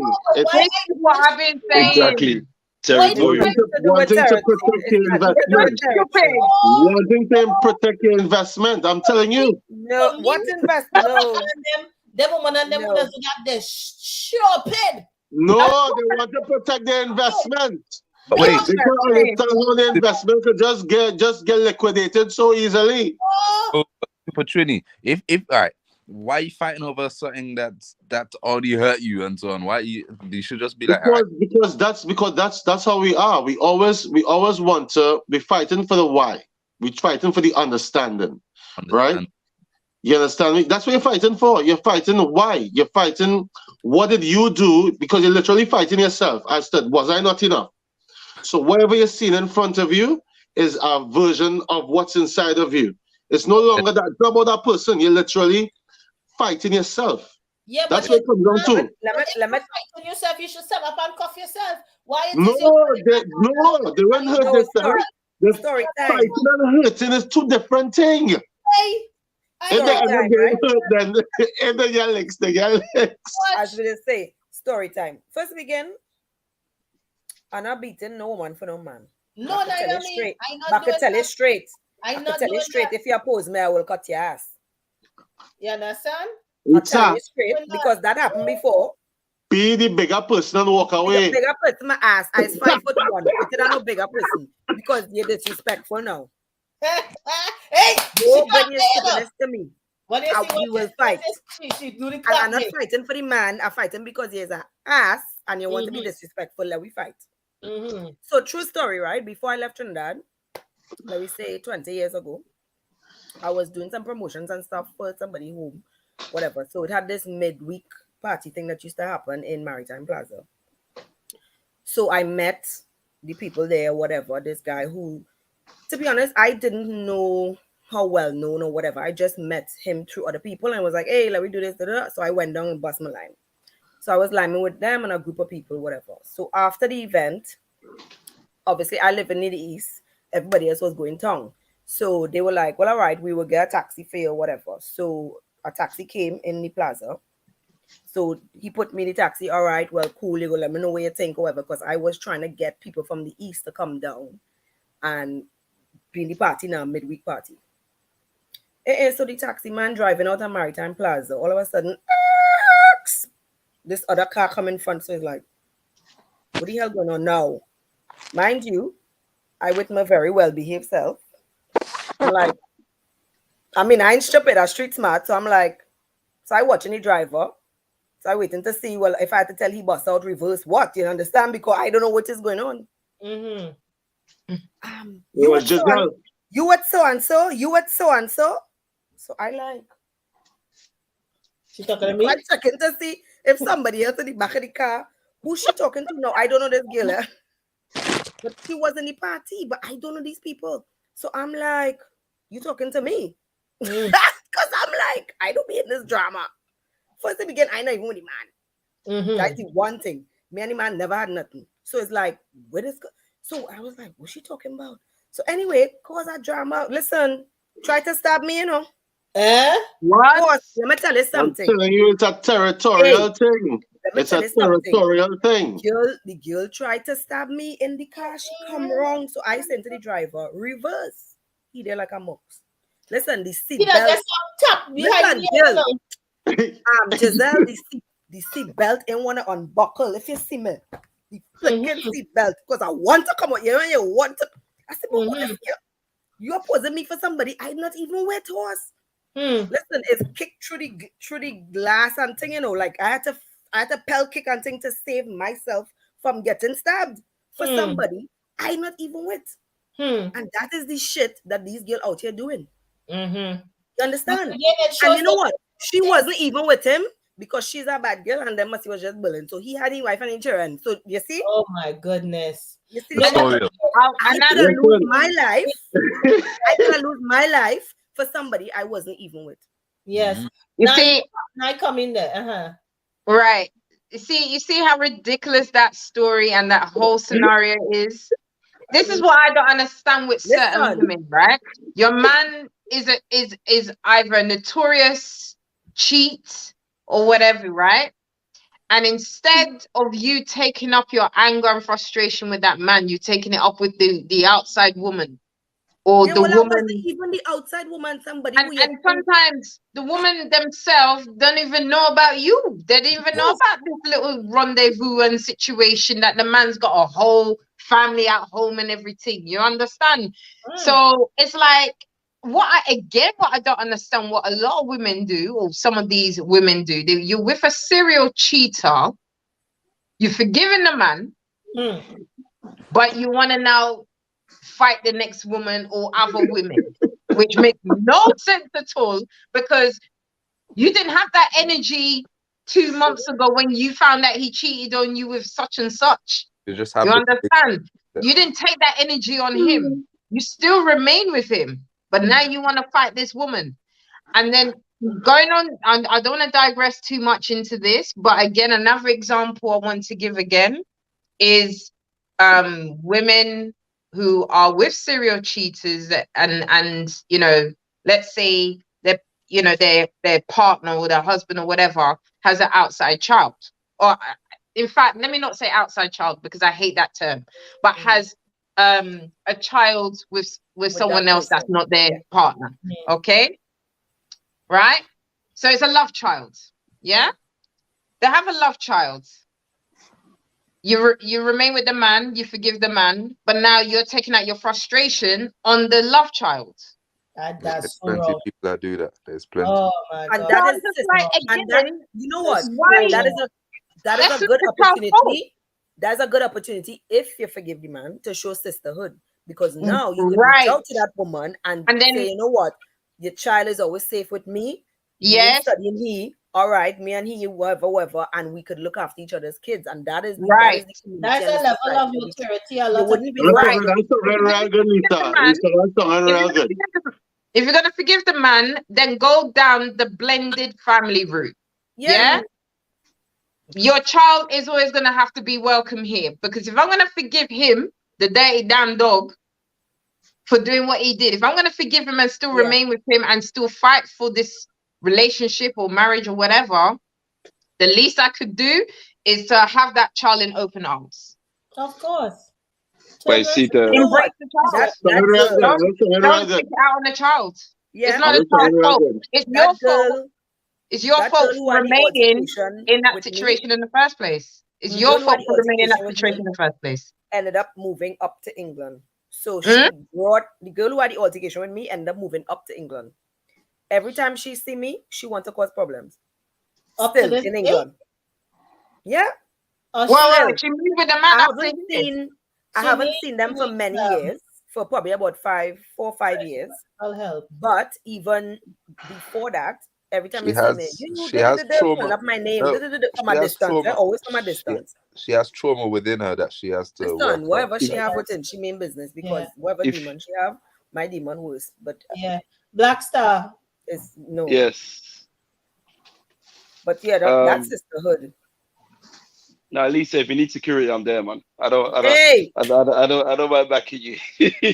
My boy. No, but you see, the thing is, you see the stories that both Lisa and I have given, right? It just shows, to me, it shows that some women, not all, but some have I call it main character syndrome. They just always want to be the main character. And it's like, and I feel like some of them, and I feel like some of them don't know.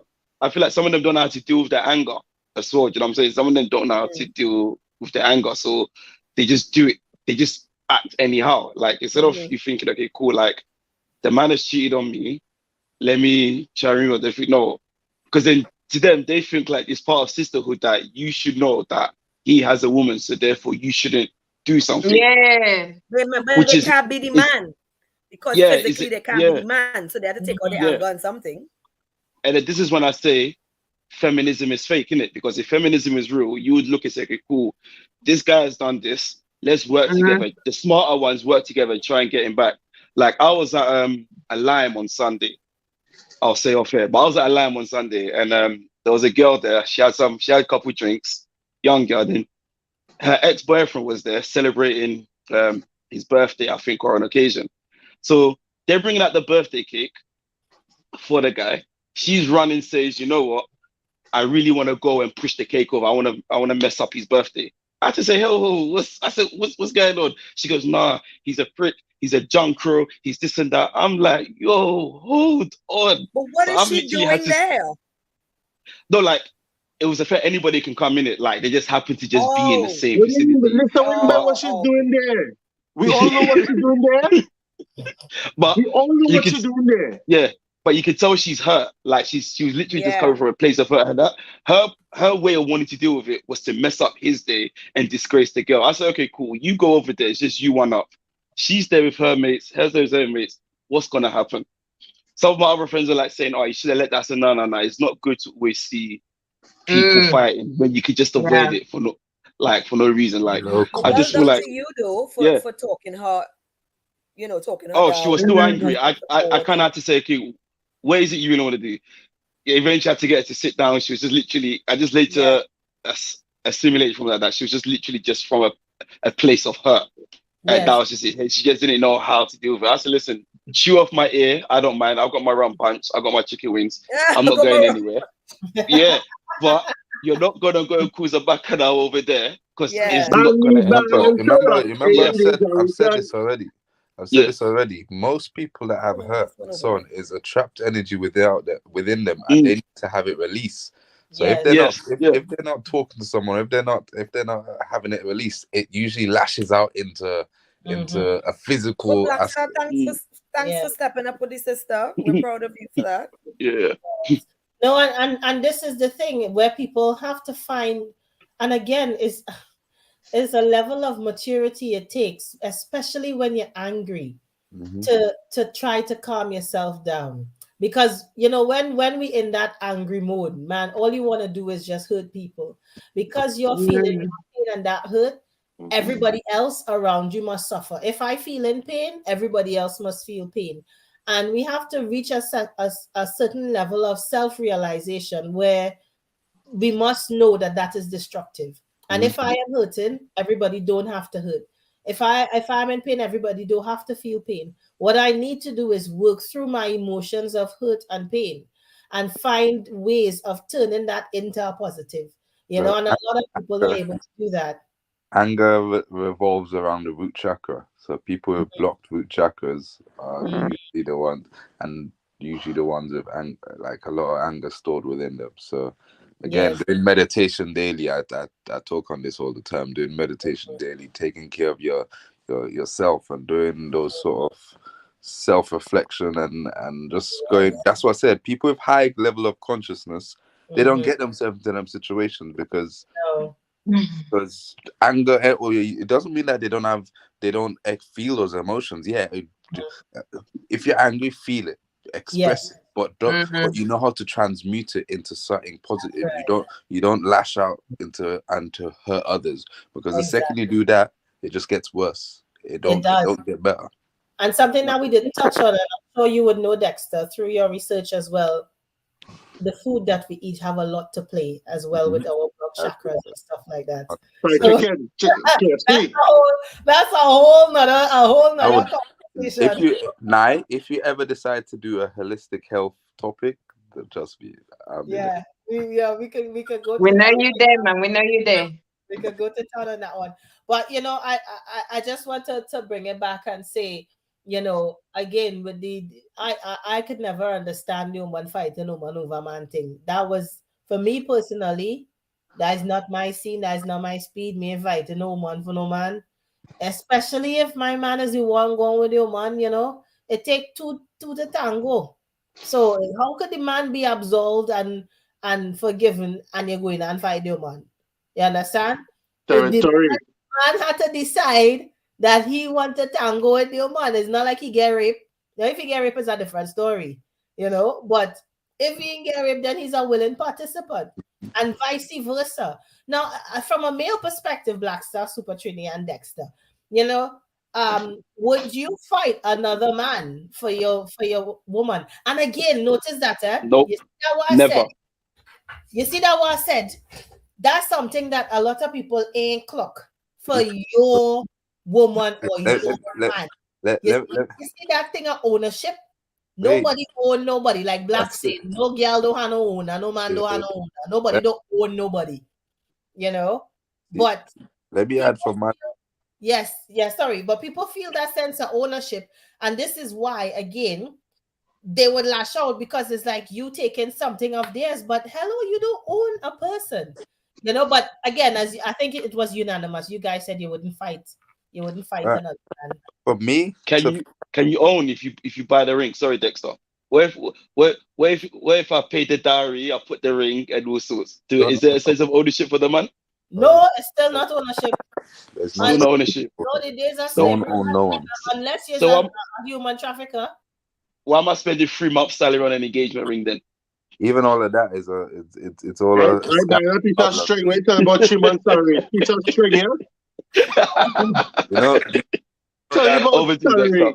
Do you know diamonds is it's one of the most bioavailable stones on the planet. They created a scam system in the I can't remember the exact date, to make it seem like it's a rare precious stone, and they've extortionate the price of diamonds, and they've created this. It's because it's Babylon system, whole business and so on. But this diamond ring and engagement ring where you have to spend £10,000 on and so on a ring and so on, it's all a scam. It's all a system. It's all part of this whole system. Diamonds itself, just like all these crystals. So, yeah, diamonds is one of the most bioavailable stones within the Earth's crust. It is not as rare as people think it is.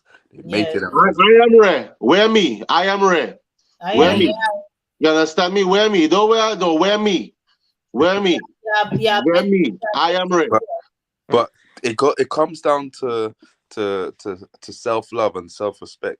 If my woman decides she wants to go with another guy, it's not for me to fight the guy. I'm like, I know my self-worth, right? I know myself. So I am not fighting anyone else for the woman. If you're not respecting me enough to love me and be with me, then you go that way.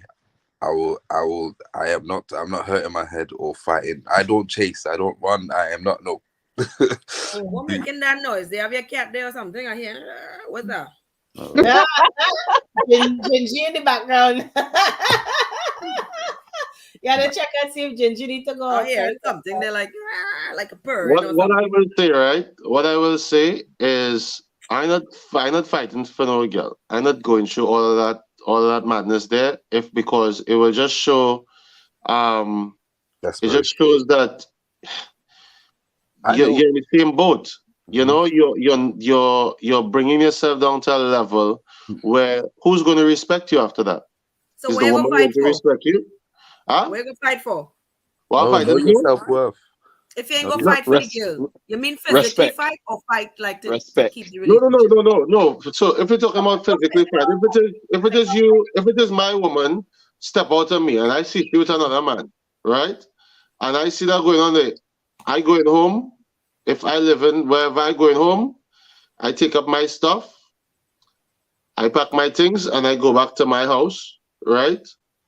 And when she come home and she realize, well, what really going on here, I would say, well, just keep on moving forward, take care, I will literally say, yeah, I know you're holding me. You understand me? I will let you know. You understand what I'm saying? Take care.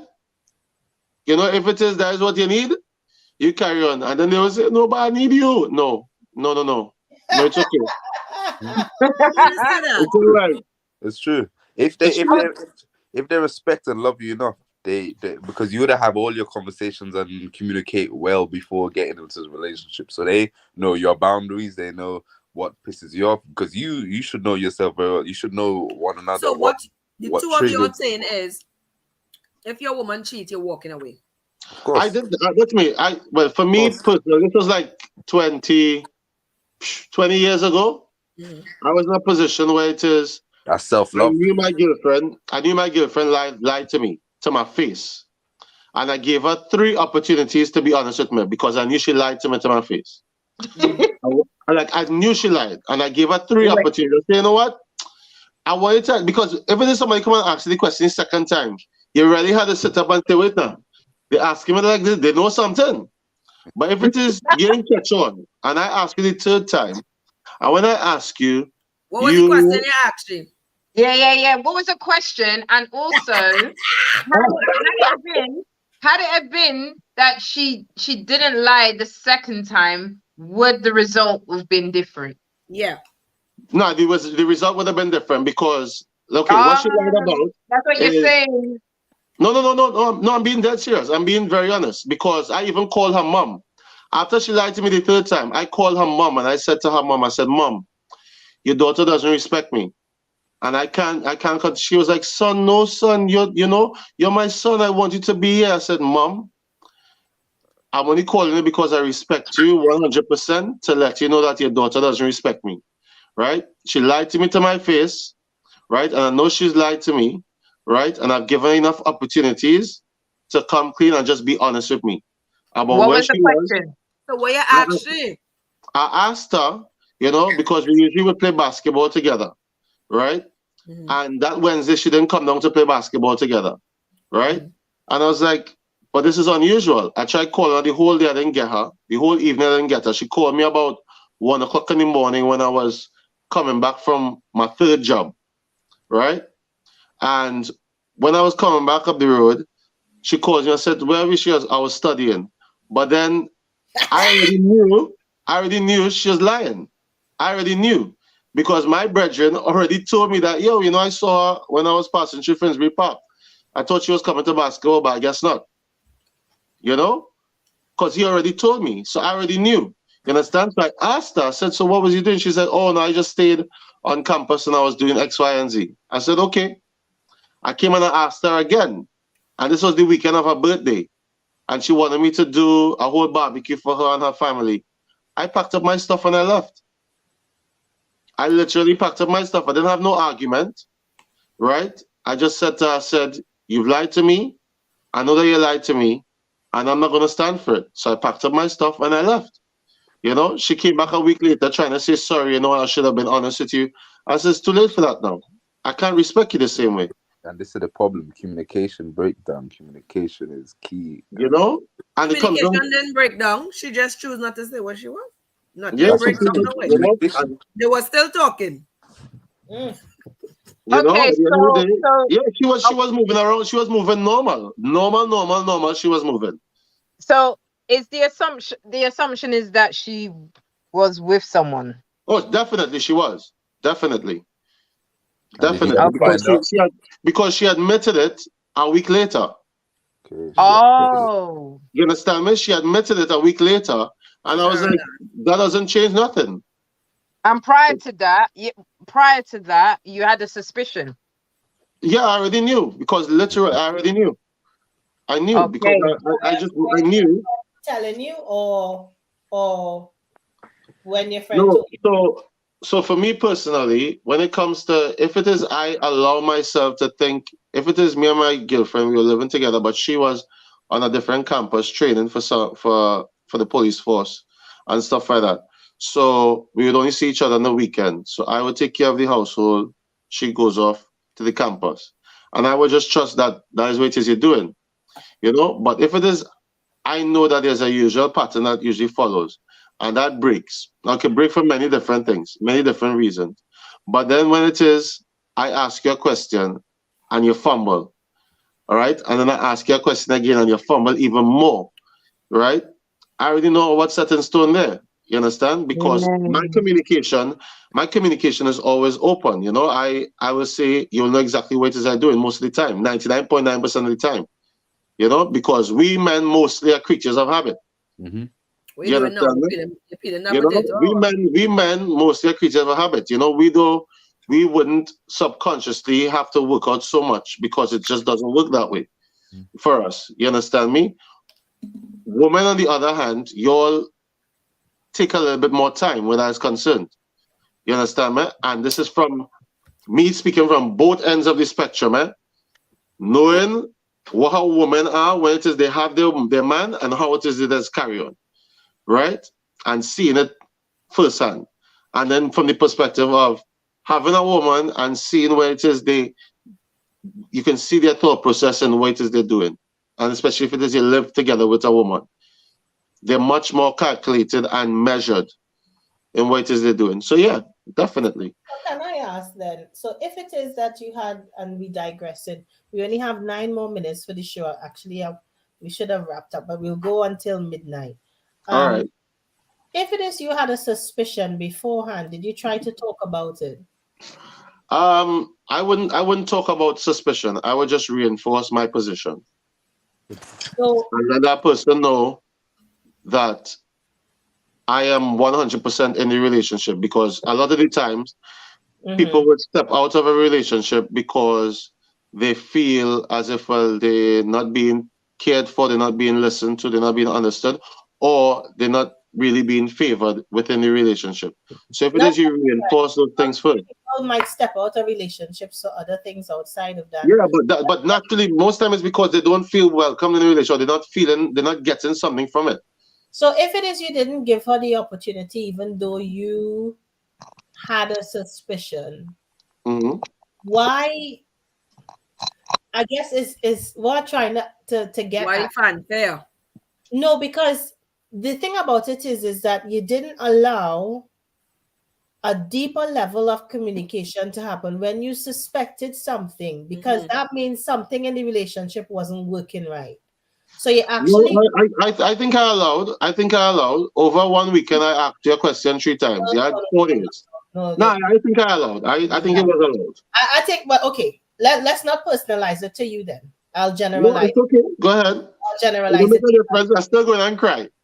One of the things I find interesting is that sometimes in relationships, we have a sense that the relationship is not going right, whether it is the partner, we don't trust our partner or whatever.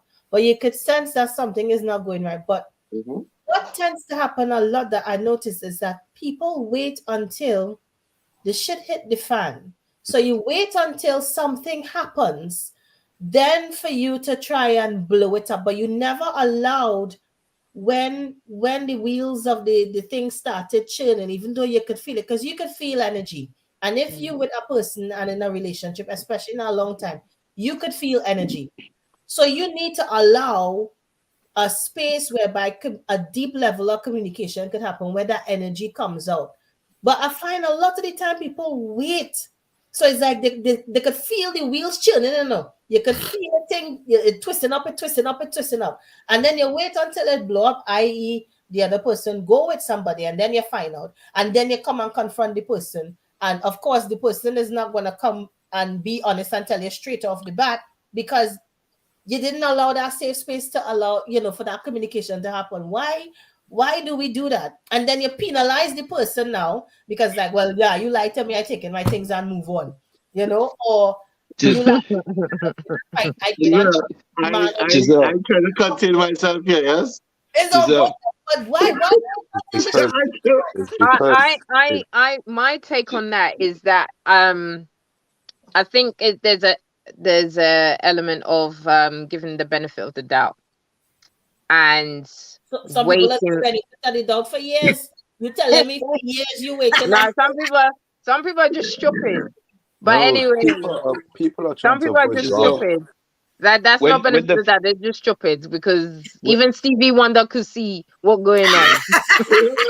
Stevie. When the feds are building a case, they don't tell you, hey, we're watching to see what you do. They just Why you building? Why you building a case? I like that. Okay. That's what it is. You see? I like that analogy. Why you building a case against somebody that you love? Okay, let me reply. Okay, you can love the person, but no, hold on. You're not building a case per se. Let's say you love somebody, but they could. Don't let him know. Wait, let me hear what you say. Let me land. Because you could be doing something, and I could be like, all right, cool. So as Super Junior was saying, it's like he just felt something. So when he now felt convicted in his spirit to be like, you know what, I've called once, you've changed your pattern, and there's no real reason why you changed your pattern.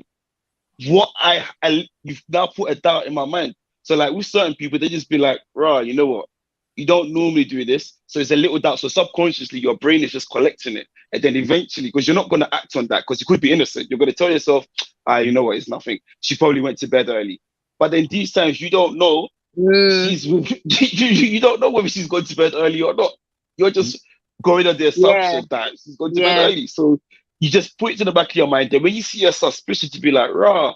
So I'm actually outside your house, and you're telling me that you're at so and so's house, but you're not, or you just come out a cab to go home. But I've come to surprise you innocently. I've come to surprise you because I feel like you're feeling a bit down. He said you're not I home. don't shop in But front of my house. no. Well, when It's you a see when surprise. you shop in front of my house, you have to take No. it. Because nobody If we're tell you to open dating, front of my house. if you're I my love babe or you. whatever, I love you. I want to surprise you. I love you. I can surprise you at any I time. love you. I I love can pull up you. at your workplace, your church, your gym, whatever. That's the Not case. your I'm pulling up as a church. surprise. Yes. No, not your church. Everything that say I'm going to church with my mother tomorrow. Yeah. Well, not knowing because there was a party and they were there by the next man's house. Yeah. Okay, what's man? You said is the truth. The first I'm thing saying pull up on it. when the Yeah, I'm fence saying pull up on like it endearing. Yeah. that's very true. And it happens on both sides of the fence because women do it as well. You understand? Whereby they have a suspicion about something, and rather than try and examine what is happening in the relationship, they build that case, and then when thing happen, boom, then it's like they blow up. Oh well, you know. And I would agree with that. You know, I feel like sometimes you just need as much evidence as possible and then go in hard. So there's no coming back. You know what I mean? So Because what I don't want in is the to have interrogation room. what you don't want.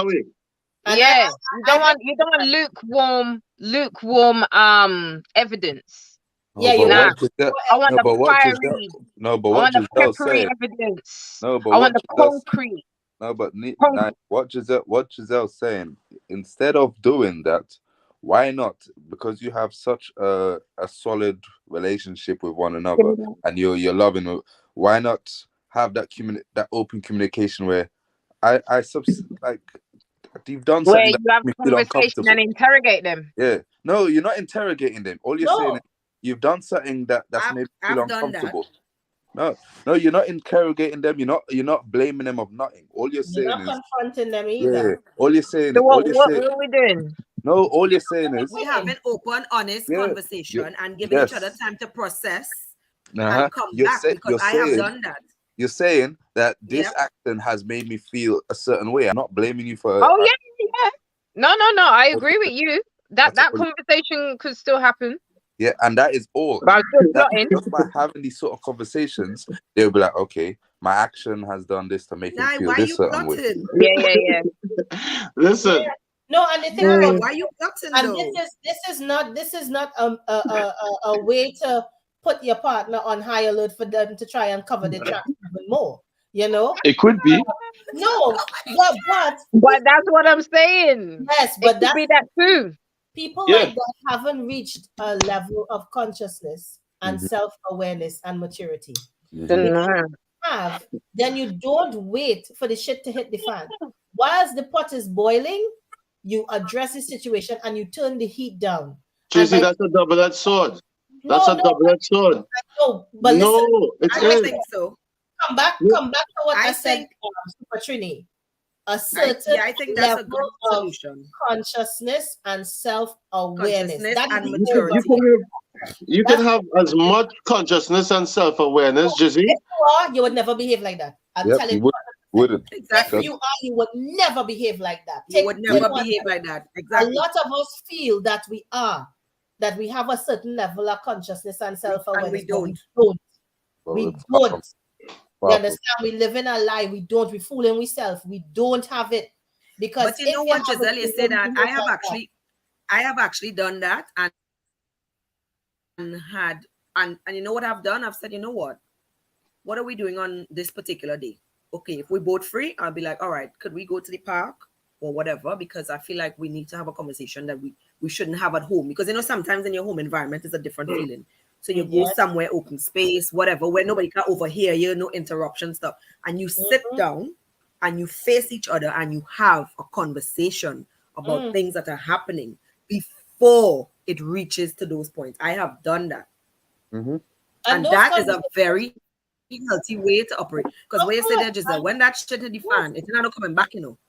Because you're saying things you don't want, you're saying things in anger, you behaving, packing up your things, you're gone. I've done all of that, but you see what you said there, Giselle, that is a level of awareness and you give the partner that moment to reflect, repent, regret, whatever they have to do. But trash it out, talk it out, figure out what they want to do about it, all of that, and move it forward. Yes, because it's not only on the person, it's not only on the other person. Sometimes we absolve our own selves of what we contribute to in a relationship. You know, so we quick to blame the other person. Now out the door, you cheat on me, you lie. They're out the door quick. But what have I done to contribute to that? I said that only this morning. As the catalyst for you to behave in the way that you behave. I said that on a live this morning. Why is it that whenever, even after the exact same thing you just said, I said it on a live this morning. And you want to hear it as well, because you want to hear it because it's feedback. You want to understand. You want to make an informed decision as opposed to making an angry decision. We need to take accountability, even if the other person is a toxic one in the relationship. We need to take accountability all the time of what is it that what is it that I have done, even in this relationship.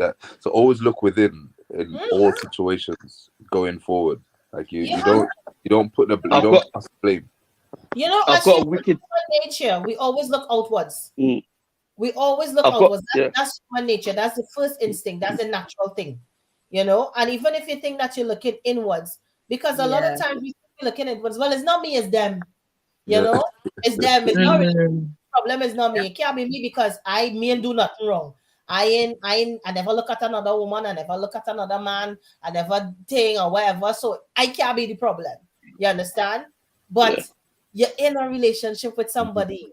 This person is not in a relationship by themselves. So therefore, that energy that you're sharing, something is not working that allows external influences to come in. And sometimes, even when external influences come in, it may not always be negative. You understand? Some people perceive that it might be negative, but sometimes the external influence can actually be positive in your relationship. But if we are not open-minded to see it, then you'll never be able to allow it to flourish to what it could be. And I think it comes back to us unlearning what we've been taught in society. That's you know, but that's a deep conversation on maturity when we get into relationships. Blackstar, I'm gonna let you have the last word before we close. Okay. I've got a wicked spin for the panel and for those in the comments, right? Yes. So for those of you who look through your partner's phones, big A, for those of you. So imagine you're looking through your partner's phone and you see evidence of yourself cheating in their phone. What are you doing? I like that.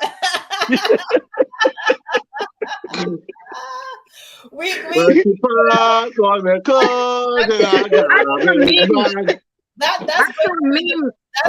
Meme about that a couple of weeks ago. The evidence is just sitting there. I saw a meme about that a couple of weeks ago. I put it I think it was Justin LeBoy, you know. Okay.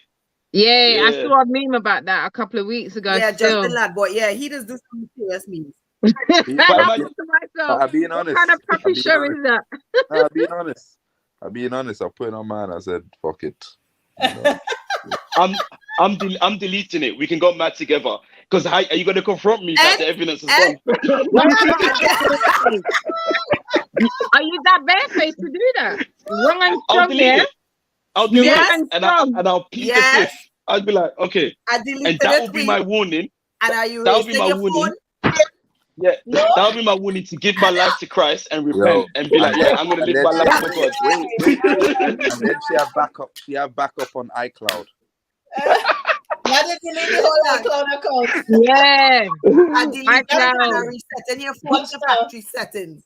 In a case like that, you have to do a Kevin Hart on that one. You delete it, and then when they confront you, say, "Did you see me?" No, you didn't see me. What you saw wasn't there. You pull like a Kevin Hart on that one. Oh, you're sad, yeah? Oh, you're sad. I fling the phone back on the bed and going about my business, yes? I flinging it.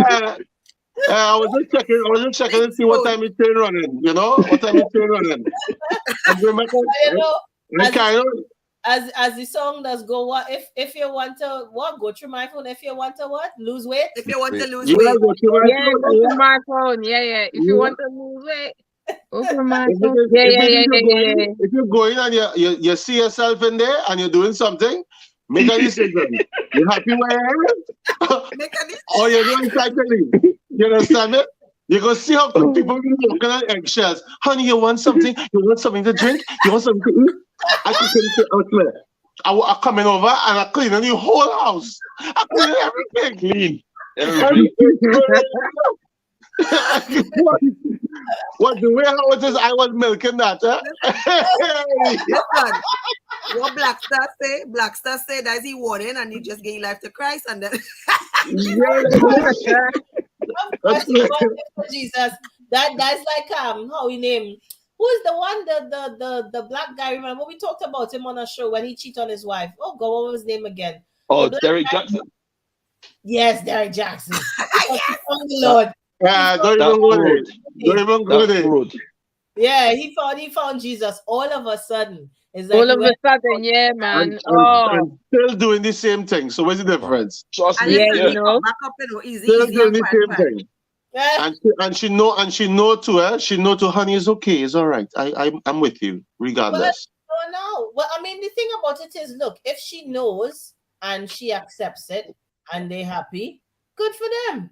I could continue to drink water and mind my business. You know, I'm not there in the house. I'm not there in the bed. So me, I don't to say. Yeah, but it's not my catty busting up so your business. Just I know we have to go, right? But I have a question, right? My question is, what is the limit? So you have a group of friends, right?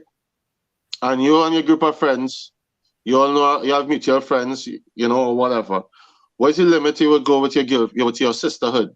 If it is, you know, one of your girlfriends checking for your man, or Lisa, say one of your girlfriends checking for your man. Stop calling me Ole back now. Or no, one of your girlfriends checking for your man, and you know about it, and you're seeing it going on.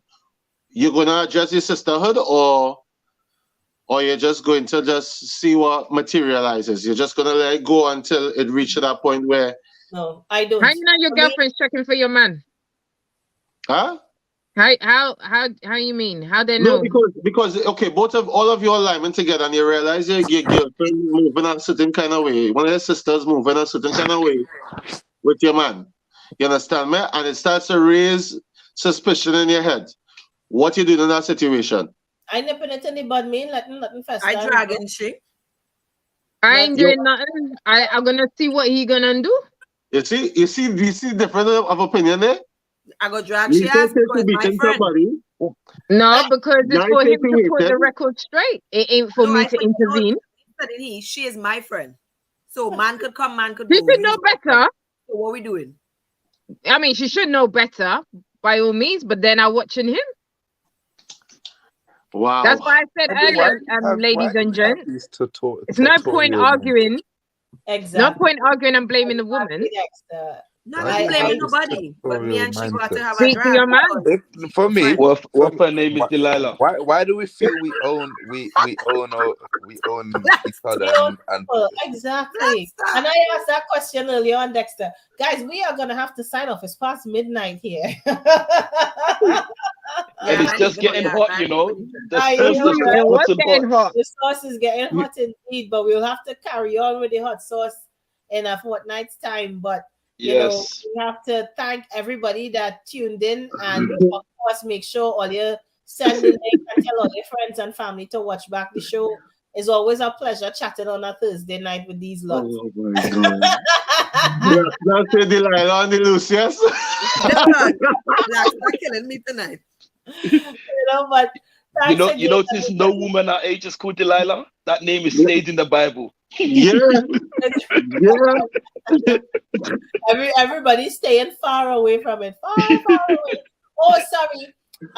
Is there anything anybody wants to say before I go around my screen? Just to say, people, Friday the 17th of June for everybody that living in London or around London. Mass International, we're doing a Friday night fete after work lime.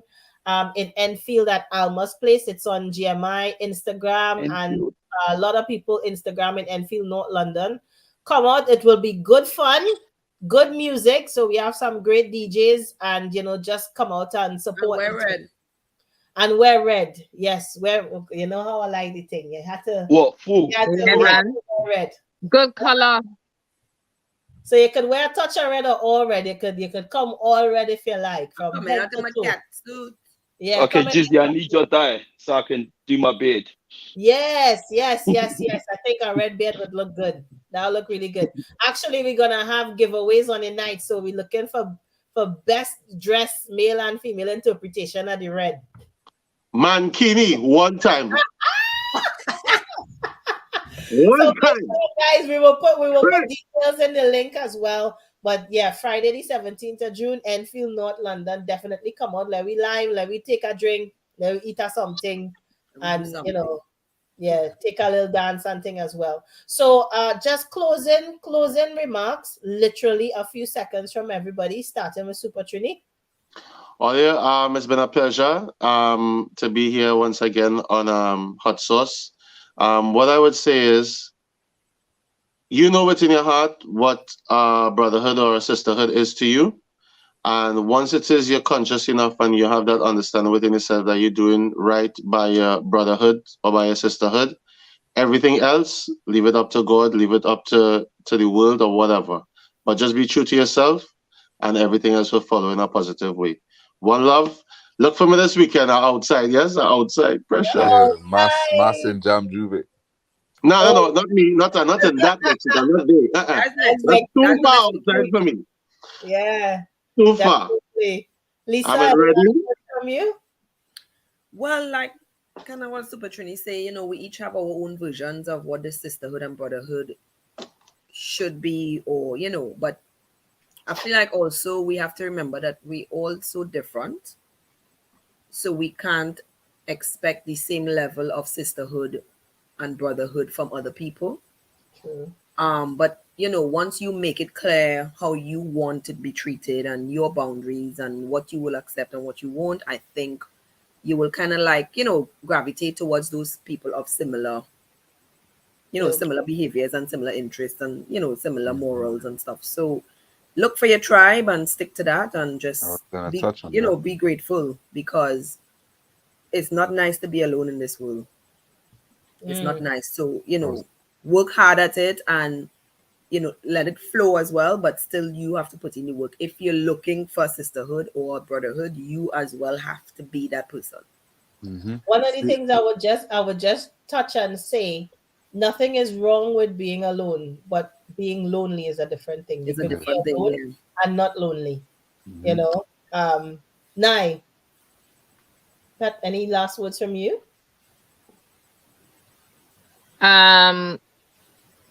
Be the energy that you want to receive.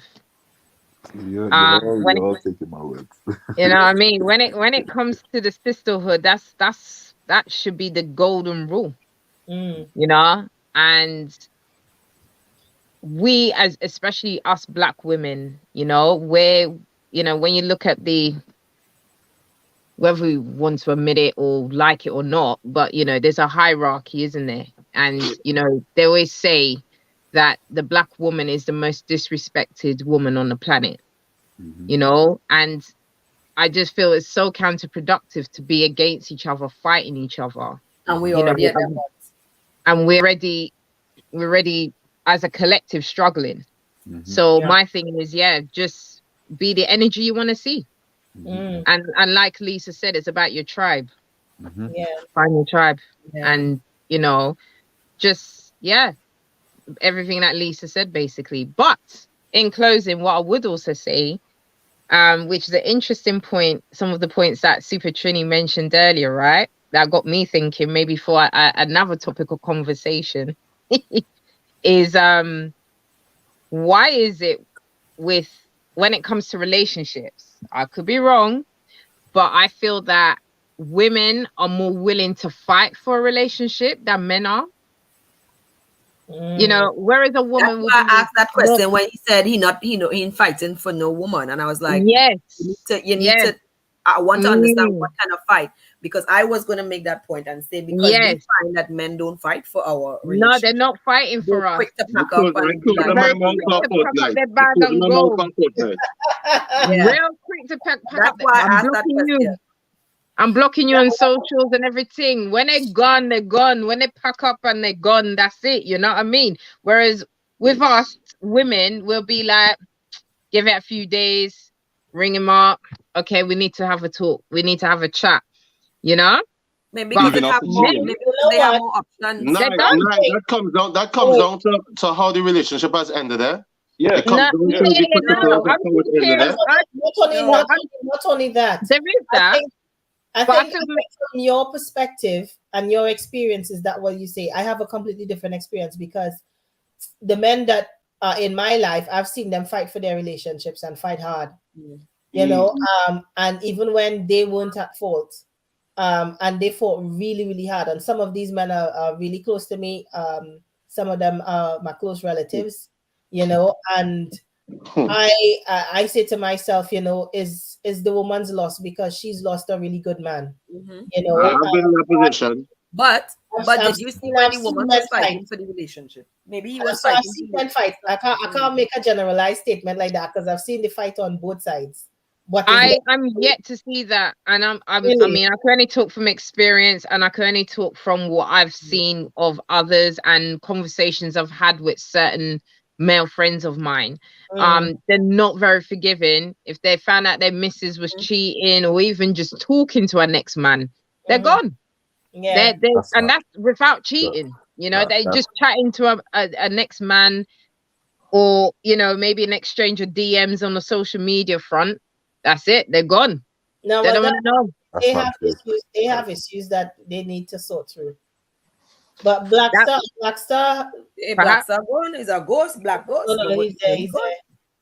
Yes, any last words from you, Blackstar? Yeah, the only thing I'll say is whatever brotherhood or sisterhood you belong to, just try and respect it and just try and get along and just show love to everybody. And Dexter? Well, forgetting this, it's not just about a brotherhood and sisterhood.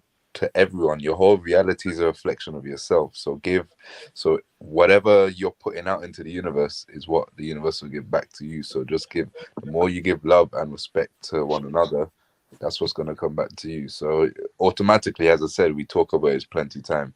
The more you raise your consciousness, literally the whole world will become a brotherhood and sisterhood for you.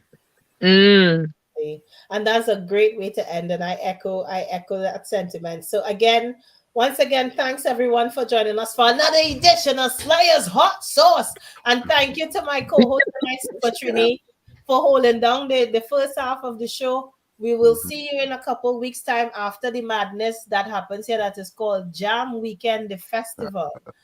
Giving these guys, keep an eye on Carnival Slayers YouTube and Instagram. Look up for Teddy Bear. Keep an eye on Carnival Slayers, because we are going to be bringing you some tidbits and lots of exciting stuff. So definitely turn your notifications on to Carnival Slayers and keep abreast with all of the exciting things that are happening as we gear up for our beloved Notting Hill Carnival 20. And Jubilee weekend as well. And the Queen's Jubilee weekend. Exactly. So thank you very much, everybody. We are out. Much love to all of you, and we'll see you again in 2 weeks. Morning. Yeah, see you in 2 weeks. Bye, everyone. Thank you for tuning in. Bye. Take care. Enough respect. Later.